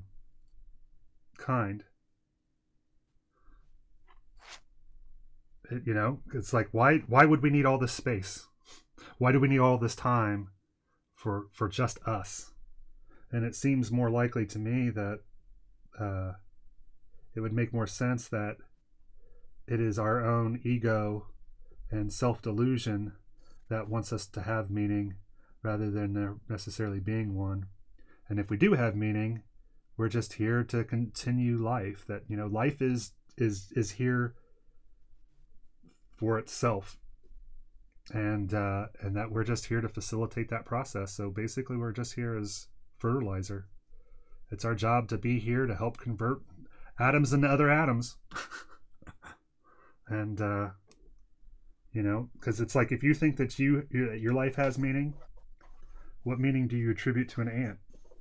What meaning do you attribute to a carrot? What meaning do you attribute to a rock? What meaning do you attribute to the planet Mars? That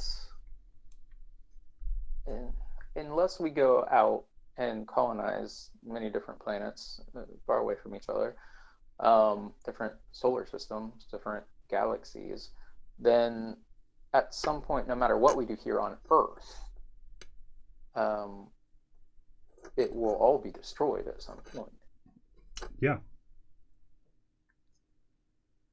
So, I mean, if there isn't some higher purpose, or I don't know, a lot of people believe that, you know, at some point you ascend to a higher realm of consciousness or something, like you become energy when you die, or perhaps heaven is in another dimension or something that's right next door, kind of thing. Heaven's a place right here on Earth. If none of that is true, then it would seem that no matter what you do here, it doesn't really make any difference, except that we are conscious, or we seem to be.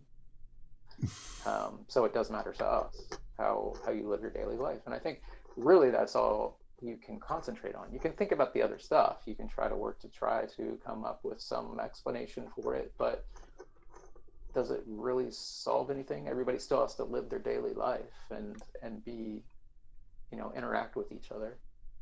Well, I mean, so I'll go again though. How do you shape your actions though if you don't know what you're doing?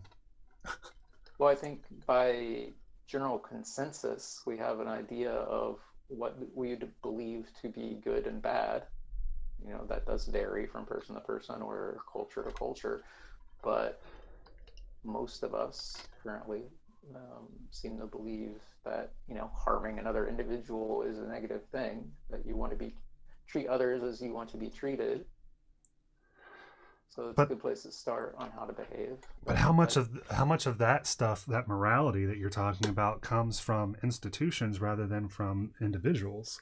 Is it top down or bottom up? And I think there's a big difference, and it means something. It's like, is most of our morality because it's intrinsic, or is it because it facilitates society? And so society is going to do what companies do and what lots of things do, is just do things to benefit itself, whether consciously or unconsciously. When you bring in, I mean, you've got civilization, but then you've got corporation. So when the corporate world, how it affects society, that's a whole other level. But if you strip away industrialized society and corporations and everything, and just concentrate on society, the basis form of society, and humans coming together for common goals, and then that's a totally different thing than looking at it from when you add in all that other stuff into it. It's more pure in a way, and it's easier to distill. There's less possibility for greed corrupting things, I think.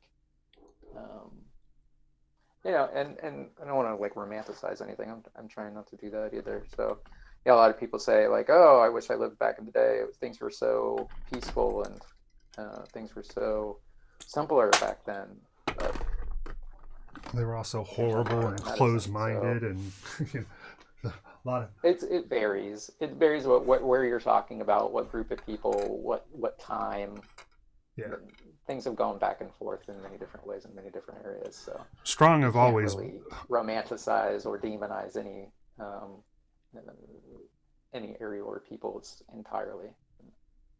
Yeah, I think I agree with you on that. It's more than just black and white in most cases. There's a whole broad spectrum out there. Yeah. Yeah, but I mean, I think throughout history, it's the strong have prevailed over the weak. There's a pretty consistent theme, I think, in that, in most places. Sorry to make fapping sounds. Well, you've got like physical strength and you've got mental strength. So you've got physical strength where, a stronger person can beat a weaker person down physically, but then a smarter person can potentially, if he has the time, the distance from, he's not immediately in danger from the physicality of it. He can plan to outwit the stronger individual, potentially the physically stronger individual. But what if you're weak and physically weak and stupid? Well, then you're screwed, unless there's just fate steps in, luck. Yeah, but Meek shall blind inherit chance. the earth. Yeah, I said the meek. It didn't say the stupid. It doesn't say the stupid's going to inherit the earth. That's my favorite thing I've heard so far today. Thank you for that. I think, regardless of if there is a reason or not, so I think in a way just to live life and to live life for its best for everybody, to think that we live this way because, like, okay, so where do we draw our cues from on how we should be behaving? Yeah. Are we doing this because something has told us to do this, or are we doing this because this is a part of who we are? I think you have to look at it from an evolutionary sense, in a way, saying, like, okay, maybe we came into it as just animals, and maybe but at some point we developed society, and at some point society developed the idea to say, okay, we want to be peaceful and work together for a common goal and build on that and have these ethics and morals. Clearly, we're still working on those things. No matter how many ethics and ideals and morals we have, there's always the struggle to actually maintain those and live up to them. But society has created those things. So at that point, does it matter if society is dictating those things or if we're innately that thing? Because we created society. I'm not sure that I'm not sure that's necessarily true. Because this is what I've been thinking of. So, like, it's not like society exists and it overtook us. I mean, maybe it's just a part of evolution. It's another thing you're talking about. Like, is this something we consciously decided to do, or is this just something that happens because it's how cells function? Well, we came together in societies because that's what cells do. They come together and do a chore or whatever. They work better together. It's just nature's a science. I'm not saying that that's not part of it. I'm thinking here, like, now, like, during the zombie apocalypse where so many people are off work right now, and companies are making decisions, right? Company is not a living thing. It's not a living, breathing thing. We act like it is, but it's not.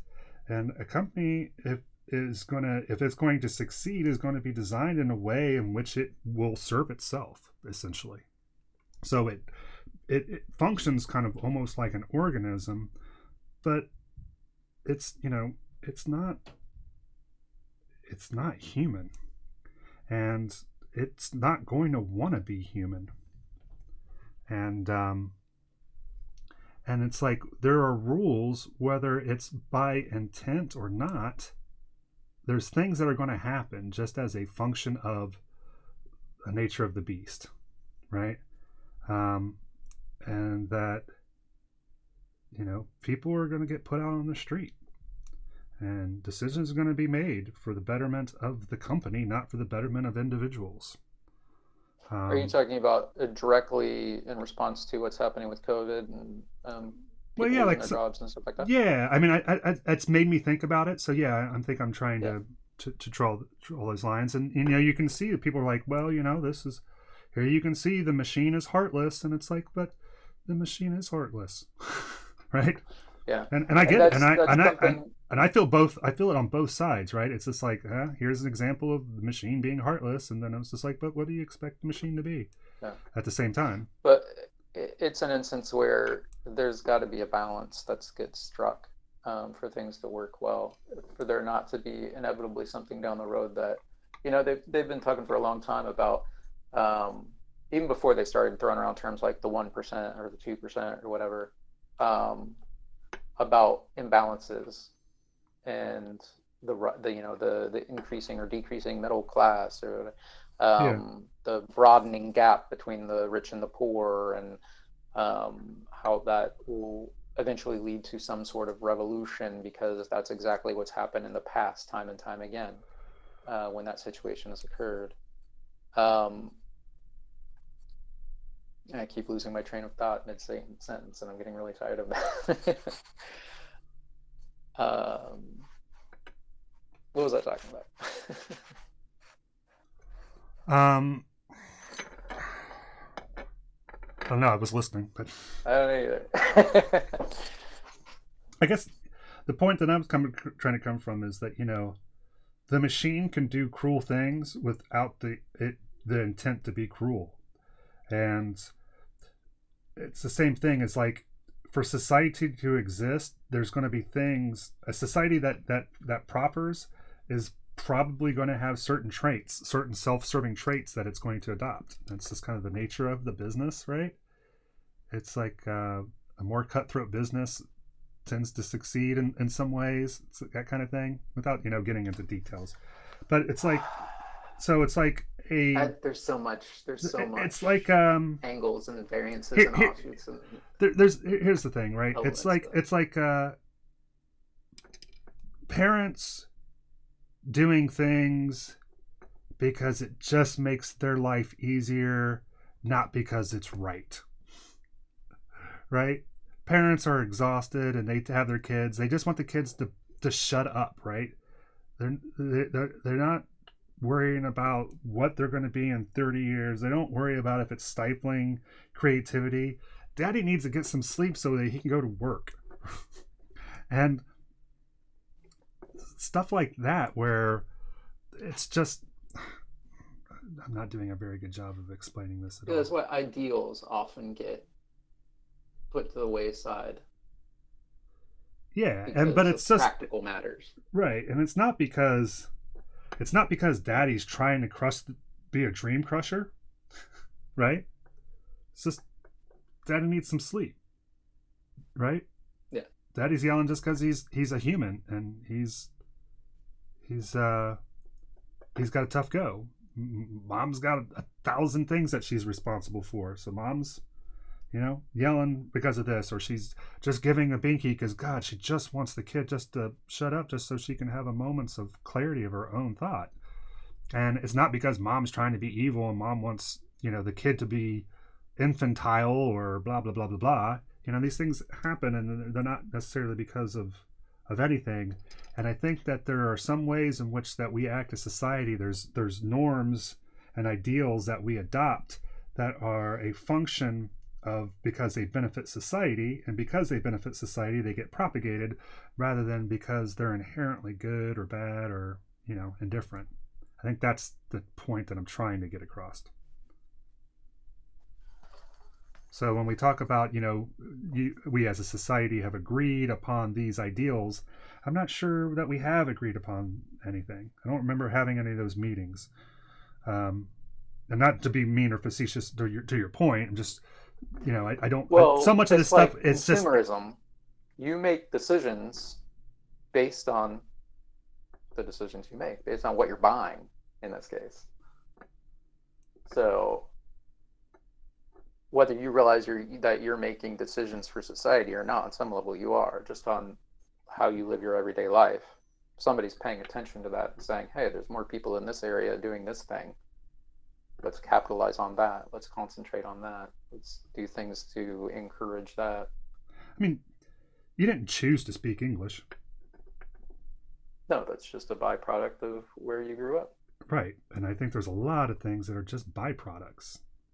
And that's what I'm saying. That religion, largely, that's one of the main detractors of people saying, like their religion is right and stuff, is like, well, this other person over here says it too, and the only reason why you're not the same as them is that you were born in a different area that is taught a different religion. Yeah. And that's the same of not just religion, but any dogmatic lesson, teachings, ideas. Yeah, so that's my point, though, is I don't think that some of these things are like morality. How much morality is just because it benefits society? Is it that killing is wrong? And I do think killing is wrong, by the way. But, is it because we deep down know that it is, or because it benefits society? That's a whole thing. Like these aren't easy things. Like, and they're colored by so many different things. Like the idea between it, like, is killing wrong? Well, I mean, what do you mean exactly? There's lots of different variants of that. Are you talking about in a civilized society versus just an animalistic or basic animalistic nature? As part of nature, is killing wrong? No, it's a part of life. It's part of the balance of life and death. Nothing lives without something dying. It's in nature, things struggle and compete, and there's predators and prey. We have the same situation. We're predators. We eat a lot of meat. Now, and we kill each other for various reasons, and those reasons are justified for many other reasons. And then at the same time, someone decides, okay, this type of killing is wrong, but this type of killing is okay. If it's a war, it's okay. You're fighting for your country. But if that's not the case, then maybe you shouldn't kill that person. It's an odd thing. Society definitely dictates, and again, it comes back to morals and principles and ideals and what we want, what we deem right and wrong, what we decided to be the case. But even with those things in place, again, it's a constant struggle to maintain that, or to live up to that, or to define that, because it can change based on location or incident. If we suddenly, something happened, and looking at some of the stuff, it's frightening to see how easy it would be for us to revert. I mean, nothing even happened really, and people were going apeshit and buying, taking everything off the shelves so other people couldn't have any.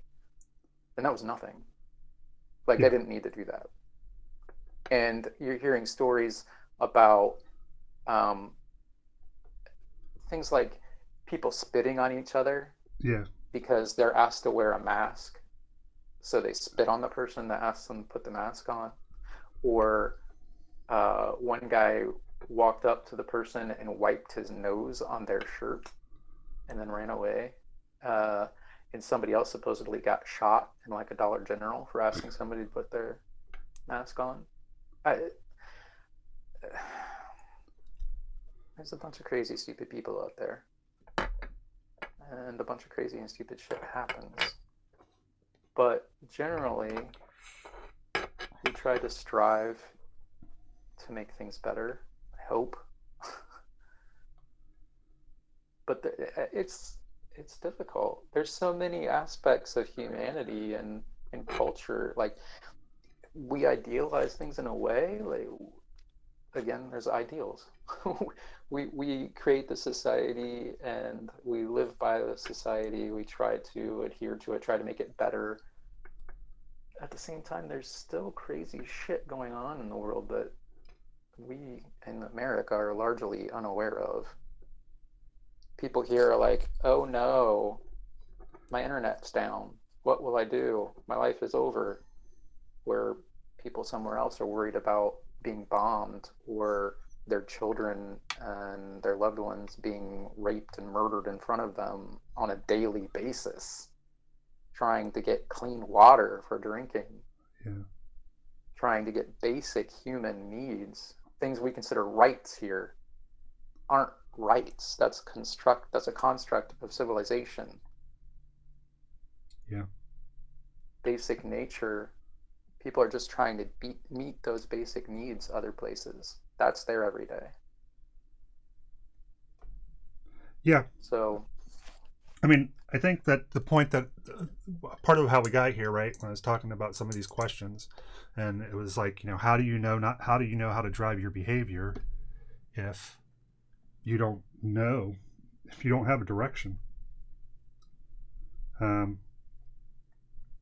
And you were saying, well, because as a society we have determined, and I'm saying I'm not sure that we have. I'm not sure how much of Well, this has been. that's part of it too, though, because it all plays into it. I was watching one of the videos I watched was a documentary, and it was about oh crap.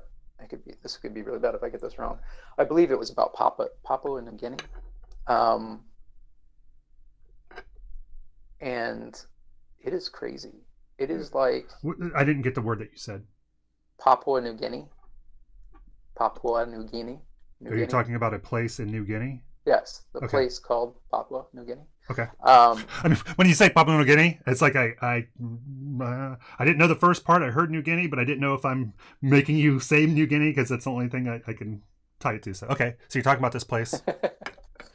Yeah, and how all the crime kind of stuff, the like people deliberately felling trees in the road or destroying the road so that they can set up a roadblock, basically, so that they can fleece people. They can charge people a toll. Like, oh well, this is our village. Well, we'll help you get through. We'll cut this roadblock up, but this is hard work, so you should probably donate. And don't pay attention to the fact that we have guns. Also, it's not until you don't pay us, and then maybe do concentrate on the fact that we actually have guns, and maybe you're pointing them at your head and pulling you out of your car potentially, and that's just a minimal thing, and it's just like this happens. People who are like unsung heroes are truck drivers who deal with this kind of stuff on their daily route. They don't have defined roads. The roads are all in very poor shape. They don't know from hour to hour if they're going to be able to get from point A to point B to deliver their goods. And if they have to stop for any reason, whether it be the road is washed out, or there's a tree down blocking it, or something happens to their car, their truck, they may get jacked. They may get killed. And so, and those people are like, well, yeah, this is what we do. I mean, this is our turf. Like, we deserve this. We deserve to have a toll here. This is okay. We're not doing anything bad. We're just trying to survive.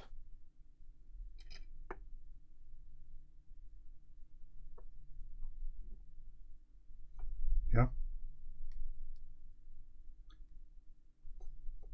So in any situation like that, like there's a lot of other bad stuff that would happen. And imagine, this was a documentary, and it was concentrating on certain things. So you can imagine the more difficult stuff that wasn't in it, that I'm sure also happens in that area. It happens in more affluent areas where things are more stable as well. So why wouldn't it happen and be more prevalent in that sort of situation? But even in those horrible situations, at some point, somebody stands up, where they have in the past, and said, we need to make a better example here. We need to, we're going to keep living like this, or do we want to try to improve stuff? Exactly who that is, exactly how that happens, exactly how people decide to stand up and make that choice and make that change. I don't know exactly how that happens or when or why, but luckily it has in our case. Yeah, we're living pretty posh lives here at the moment.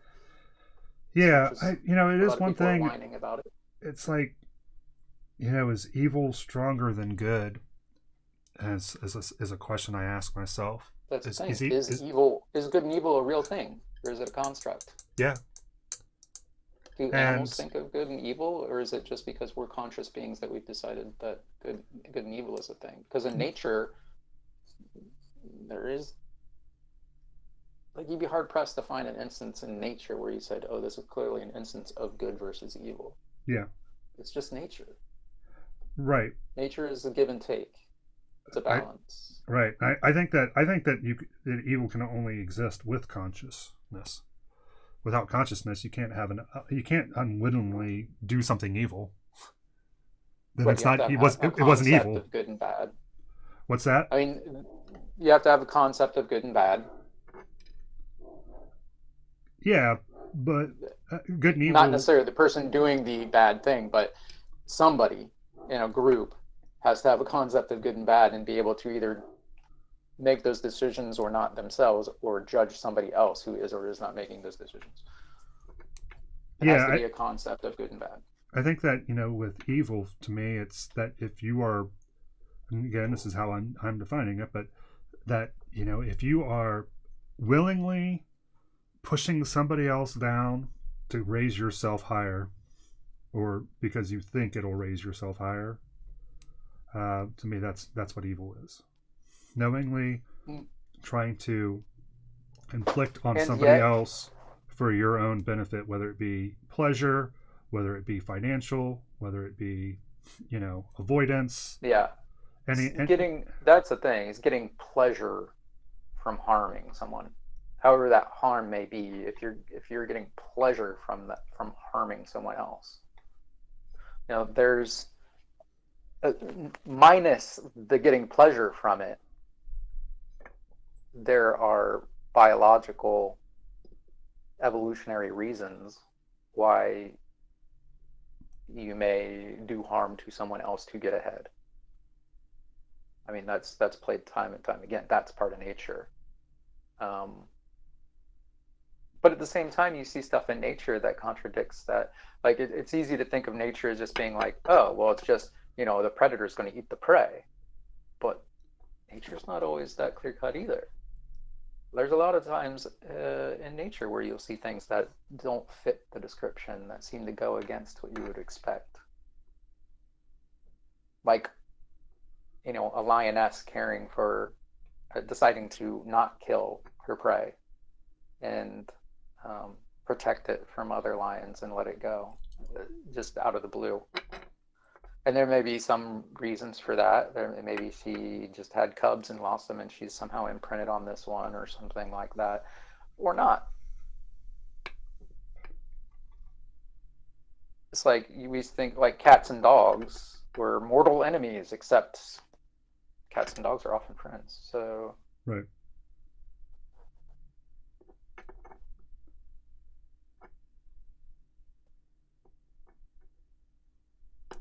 Well, did you get anything from that?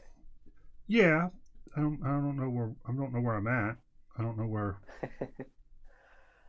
I'm going, but it's another thing. It's just it's something that's almost like, I think that there's not necessarily any answers, and so you have to decide if it matters to you, if there is or not, and then if you think that you should pursue that, trying to figure it out or not, and then trying to balance that between theory and actual practical life. And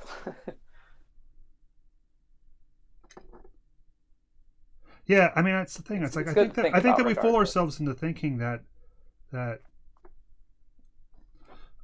we fool ourselves into thinking that what we do is because we consciously decide to do it, and yet conscious decisions have so little to do with what we actually do on a day-to-day basis. You don't think about breathing. You don't think about all the things that are going on in your body. You don't make your stomach work. You don't make your nervous system and we function. Don't even, I mean, you're not even talking about, like, you're just talking about our very few things that we know about, like, or that are most obvious to a human when you think of what does a human need for life. But there's so much more stuff happening within your own body than we as general populace know or certainly think about on a regular basis. Cat Doggo Brothers. About microscopic life inside of us and all the different biomes, whether it be bacteria or whatever. There's even some fungi that only live in humans, apparently. All these other things that make up part of you. They can affect interactions within you.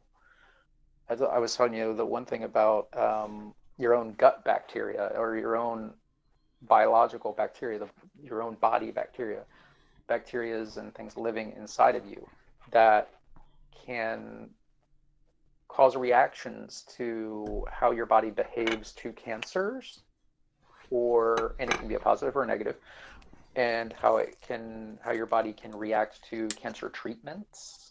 And again, that can be positive or negative.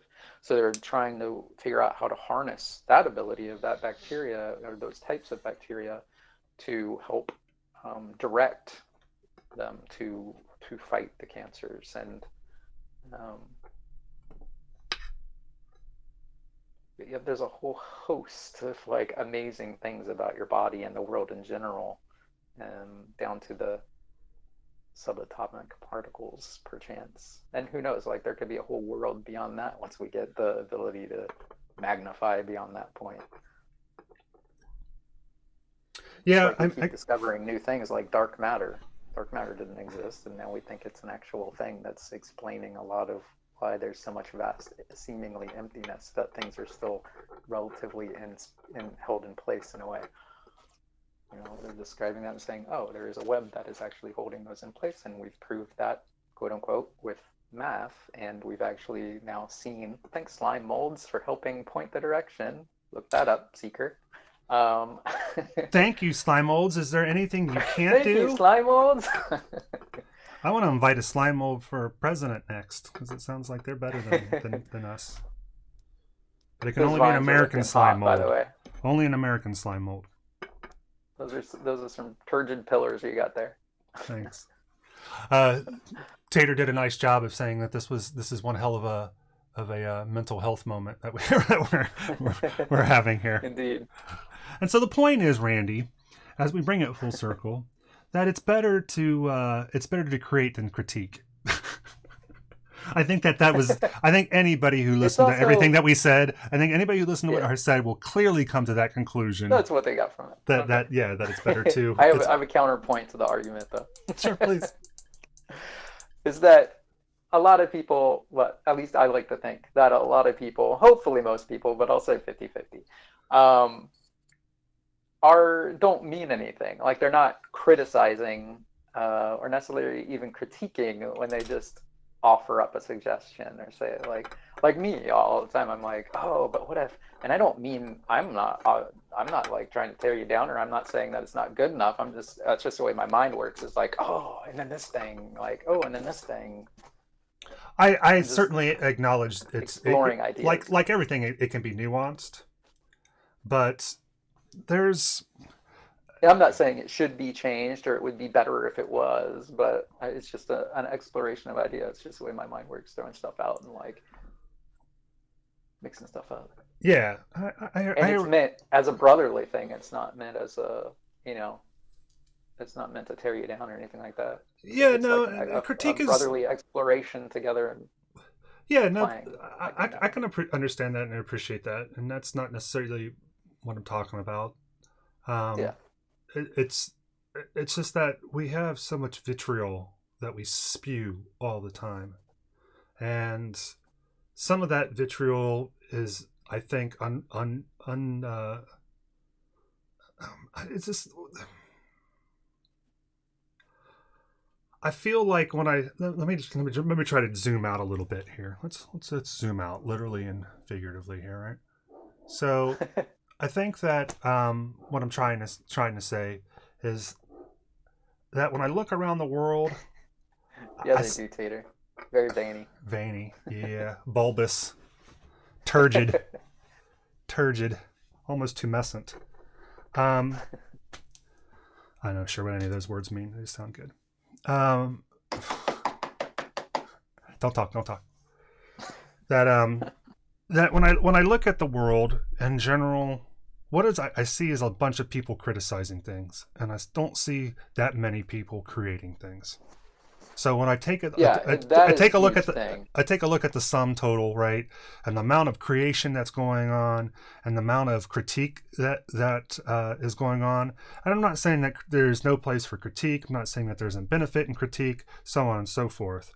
But I think that it's extremely lopsided. and that when I look at the world, that I see a lot of people critiquing. I look on social media and I see a lot of critiquing, and I don't see a lot of creation, not as much as I would like. And it's like when I look at I talk about that next door thing that they have for the criticizing. You for see a lot of criticizing, because I want to make a distinction there, because a critique to me should be well balanced. It should be constructive. A proper critique. It doesn't necessarily have a negative connotation. Yeah. But criticizing, on the other hand, is just negative. Yeah, I'm creating critiques. Yes. Well, that's what I think is if I'm saying, hey, we should create, not critique, then am I not critiquing? But is that not a criticism? And so I recognize the irony of that statement. But it's when you look at the sum total, I just think that people, and it's a bad thing that I think is inherent to us, that we have this default setting, and I'm guilty of it as anybody else, that that we look at things and we're like, meh, meh, meh, meh, and it's just like, with no appreciation for the effort that went into something, or for possibly our ability to not understand a vision, for us to be lacking in any way. It's just that meh sort of attitude, and it's just this sort of entitlement that we have, and it's just that the world isn't how I want it to be, meh, and there's just I feel like there's just a lot of that, and it's like, it's not the world's place to be to suit you, to suit me, you, the royal you, not you, Randy. It's wait, what? No. Yeah. It's that it's your place to figure out how to coexist in the world. It's not the world's place, and that's one of the things that I see right now is that nice with the baby emotes. It's this. We're in a time right now. I was listening to somebody talk on one of the YouTube videos about like the hard time that teachers have, like especially like college professors have in today's society, because they can say stuff and they just totally get excommunicated for it. Yeah. And it's just like, because you said something that that offends somebody, and we've talked about this before. We both have had family members that have died from suicide, right? And I can very clearly remember, shortly after that, being at work with somebody, and they're like, oh, I'm just going to blow my brains out, and puts the finger up to their heads, and they pull the trigger, and the blood hand symbol comes out the other side. Should I be outraged by that? Is that what my responsibility is? Should I be outraged, and should I go over there and say, hey, you don't understand how insensitive that is to me by you doing that? Maybe that's what I'm supposed to do, but I don't think so. I think it's for me to understand that they don't mean anything by that, and that life is more complicated, and that we can't go around the whole time not trying to hurt somebody. Because if you do that, then you'll do nothing. You'll never do anything. You'll never be able to say anything. It is a balanced thing there as well. For me, everything comes back to a form of a balance. There's a consideration that should be happening, but you also have to be careful not to be overly sensitive. So yeah, and I think that right now, my dad always says intent, but also be sensitive, but don't be oversensitive. It's so you could say in that situation, you could probably the right thing to do, and the problem is that people are people, and maybe the reception won't be maybe what you say won't be well received, or it will be misconstrued, or blah blah blah. There's a ton of different, there's as many different possibilities as there are people. But you could say, like, hey, I know you didn't mean anything by that, but just so you know, like, this thing happened, and that, like, isn't cool, and I'm not trying to tell you how to be, I'm just letting you know that that's something that can affect people. And then that's that's on them, like, how they take that and how they respond to that, because you couldn't have done anything more in that case to well state your point in a meaningful yet gentle way. and you're not trying to enforce anything upon them. You're just stating what the case is and how you view it and how you feel about it, and letting them go from there. Yeah, I mean, you And certainly ideally, they would be like, "Oh, you're right. I'm sorry. I didn't realize. I didn't think about that." Yeah, but the thing is that if I were to do that, that's how I'll handle that. That's right. Unfriend. I'll show you. Why don't we give a rant on Facebook first, though? But There's this thing too about treating your life like you're a tree.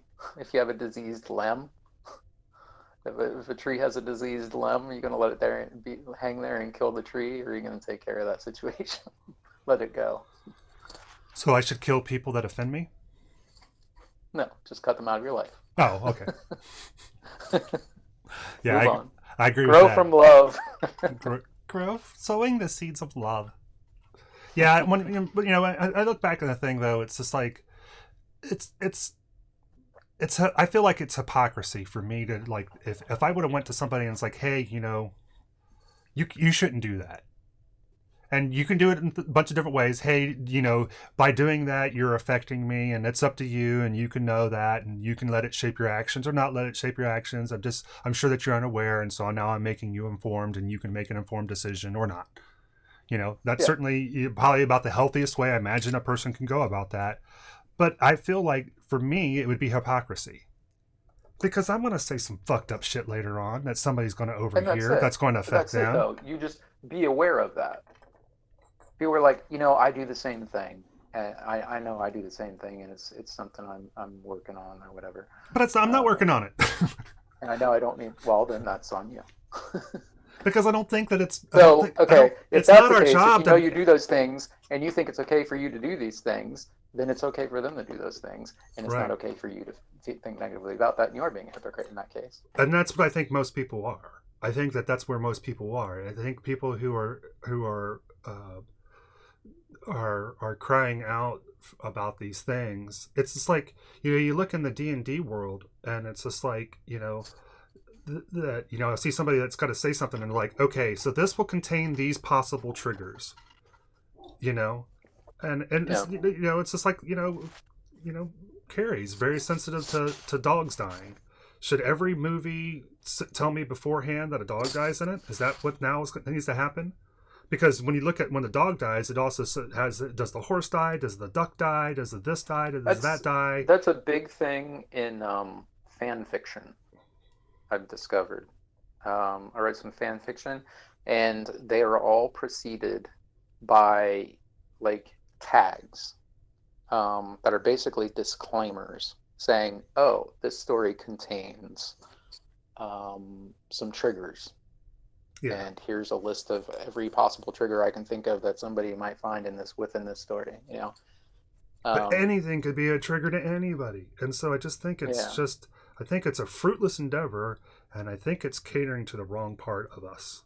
I think that it's trying to make the world fit so that it's going to make the world so bland and milquetoast for everybody, so that if you're going to bring everything down to the common denominator, it's like nobody can say anything about anything, because that's the only way that you're not going to offend somebody. That's the only thing that's not going to be a trigger to somebody somewhere, is to say nothing ever. And that's just... Yeah, and that's why it's, again, there's a balance that has to be struck.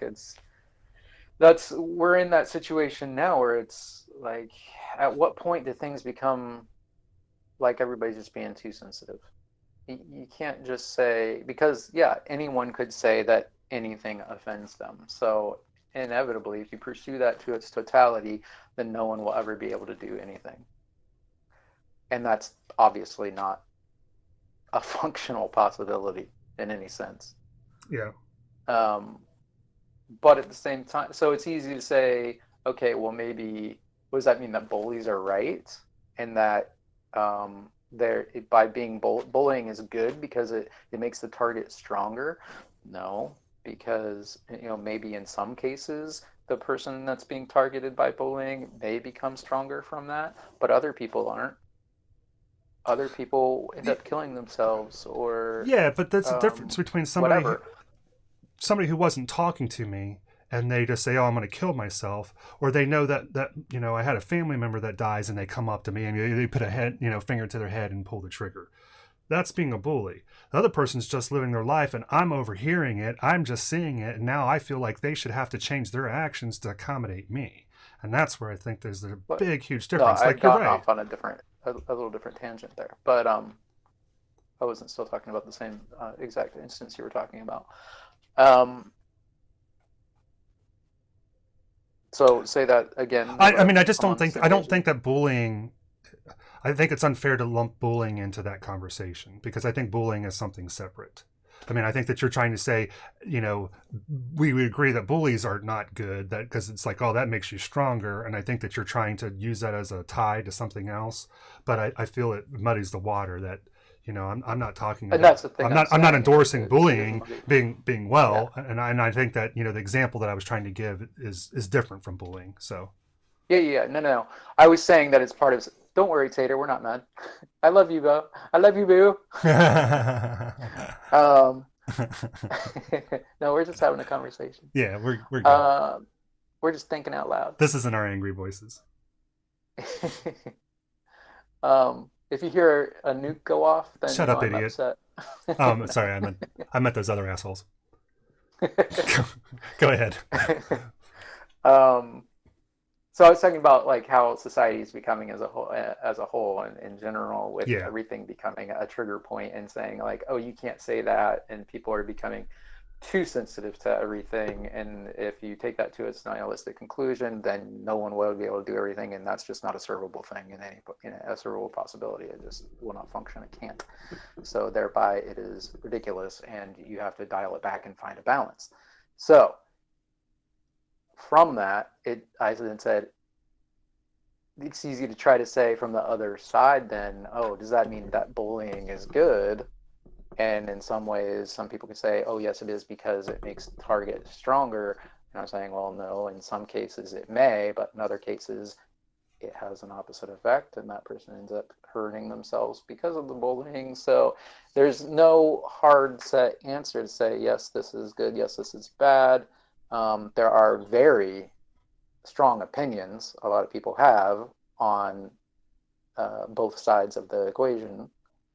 But what you're talking about with just somebody doing something like gun finger to the head, boom, or I'm going to kill myself, saying that just without meaning, and that affecting someone who very much has a great deal of meaning attached to that sentiment at that moment.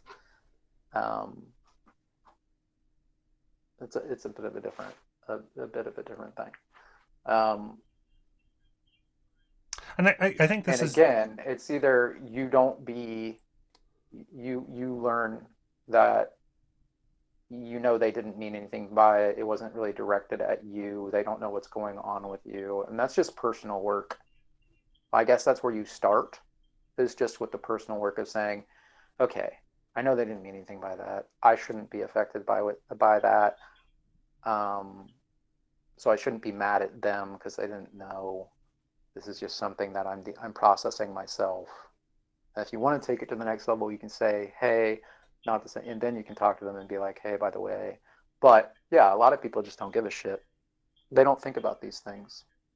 They don't take the time to sit and think about how they should treat others and how they would want to be treated. They just speak off the cuff, say whatever comes to their mind, don't worry about how it makes anybody feel, and move on. Other people think that, and some people do these things or speak up and say, you can't say that, and mean it well, coming from a meek perspective, where other people will say that stuff and they're coming from like they feel superior by taking that stance. Superior from taking a stance of like telling somebody, hey, you can't do that. Yeah. That's wrong. Yeah, and I think that's they have that level of superiority there. So it's just, it runs the gamut. You're going to find assholes in any situation, from any side of the line, in any argument, in any discussion, in any topic. There's going to be an asshole on both sides somewhere. Yeah, and trying to take it back to the premise that I started with, about create, don't critique, or create, don't criticize, as I think you probably better wording for it, as you're suggesting. That spend time creating rather than criticizing. And I think that because I think that the benefit of criticism, whether warranted or justified, is the effort that you're going to achieve from those. It's like I'm trying to get away from trying to shape other people's actions, and it's like, because I don't think it really gets me anywhere. Not for, at least for the effort. You can say, yeah, maybe you reach somebody and maybe you shape somebody, but I think you do it a lot more through your creations than you are going to ever through your criticisms. And so that's the point that I think it's like leading by example in a way. Yeah. And then I think that, and then also it's like what you're saying is, I just think that we're so prone right now, that everybody is so prone to be so free with their criticisms, and that they think that it's not just a right, but it's a duty that they have. At the same time, they're not, though. It depends on what you're talking about. Because other thing, like you said, you already mentioned that some people, if they say the wrong thing, it can ruin their career and ostracize them. Say that again. No? Sword. In the same way, I'll paint my criticisms. Nice. You've also said that you also pointed out the fact that some people can say the wrong things, can say something and be ostracized for it. Right. Because someone took exception to what they said. And what I lost the point of that, though. Sorry. It's just a different aspect of what you're saying. It's another side, the opposite in a way. You said that anybody can just say whatever they want, but not everybody can. No, I don't say whatever they want. No, yeah, I think I lost. It depends on the situation. Yeah. Well, I felt like I beat this one enough, so I'll let it go. And I appreciate you being willing to go down the road. And if I raise my voice at you, I'm sorry. You know I love you, baby. All right, I'm gonna go cry in the corner. Okay, well, you should. Not because of this conversation, just because it makes me feel better. It's because of my default setting.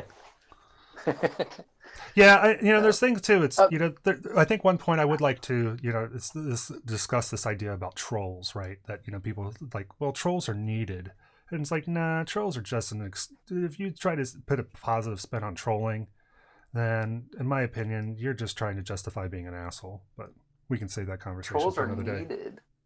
I'm sorry, is there a definition of troll that I'm unaware of? There's some people that feel like trolls are providing a useful, a necessary job through their trolling. In what aspect? Well, in what way? Well, tune in on Thursday and you can find out. Yeah, please let me know what the positive aspect of trolling is. Well, I mean, so I can start trolling the person who thinks that. On the underside of bridges, it'd be awful lonely if there weren't any trolls. I don't know. I'm trying to do my best here to come up with something. Yeah, so I was like, maybe in D&D there's a positive side to trolls. Well, this is a good example of what I'm talking about too. My dad likes to talk about that there's a pendulum, and things swing one way and then they'll swing too far one way and they'll come back and they'll swing back. And so I feel like, with this sort of social justice warrior type of thing that we have, that it's gone a little too far, and it's just like up to the point to where I've seen things on the internet about that. There's been some backlash about the ogres in D&D because it's clearly racist, and it's just like, what? Yeah, this is a ogres real thing. Are racist. Yeah, the depictions of ogres are I don't know. We'll talk about that when we have troll talk on Thursday. The ogre. Are ogres racist? And yeah, this has been a thing now, and it's just like, it's exhausting. I'm finding it literally to be exhausting. Everybody does need a good cry once in a while. Does it surprise you to see me cry? Can a grown man cry? I had a good comment about something that's going on as an offshoot of what we were just talking about, how it directly relates to things. And crap. Oh well. Maybe I'll remember it later.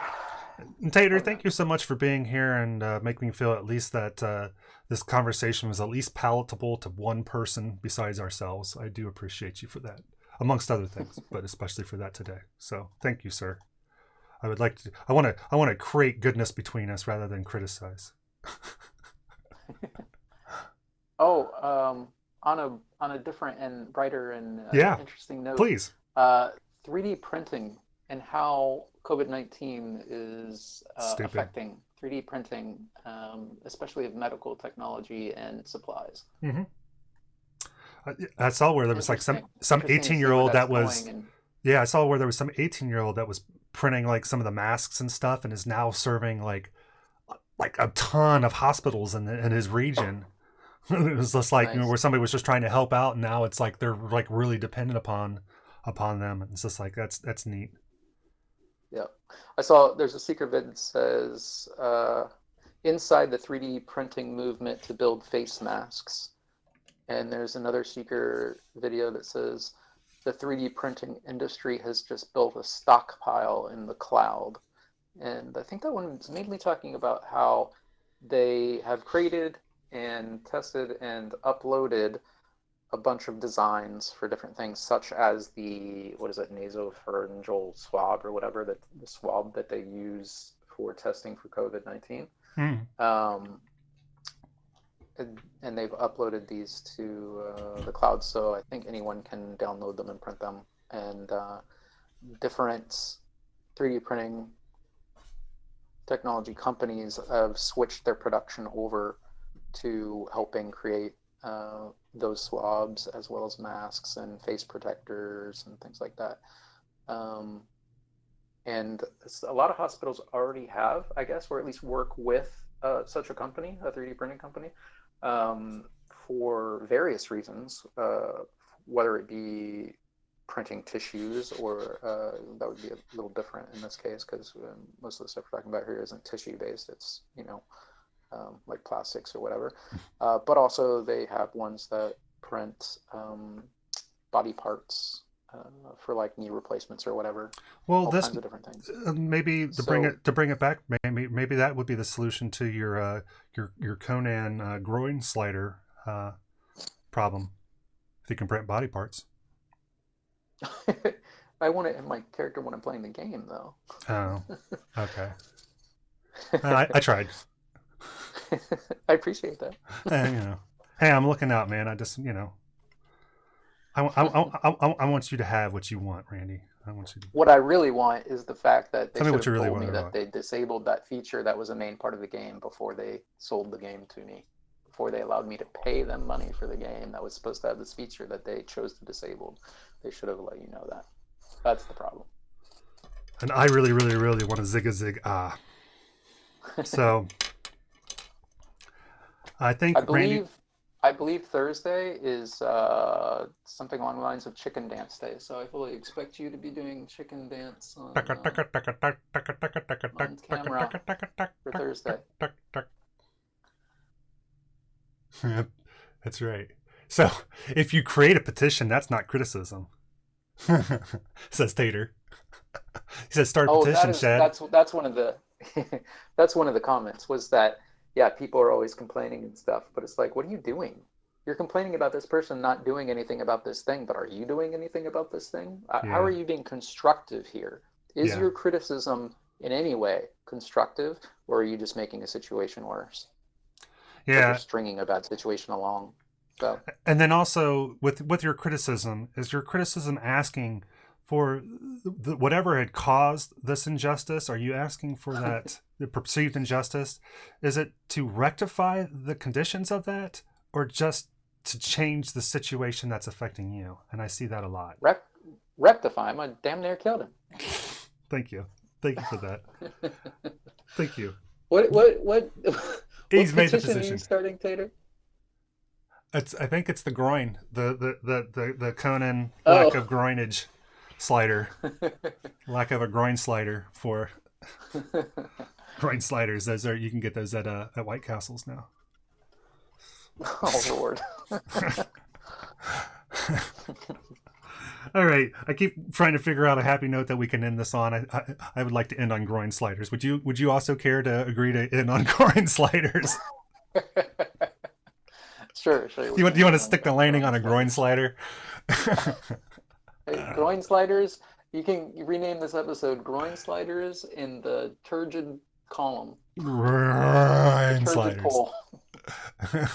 More like ground sliders. All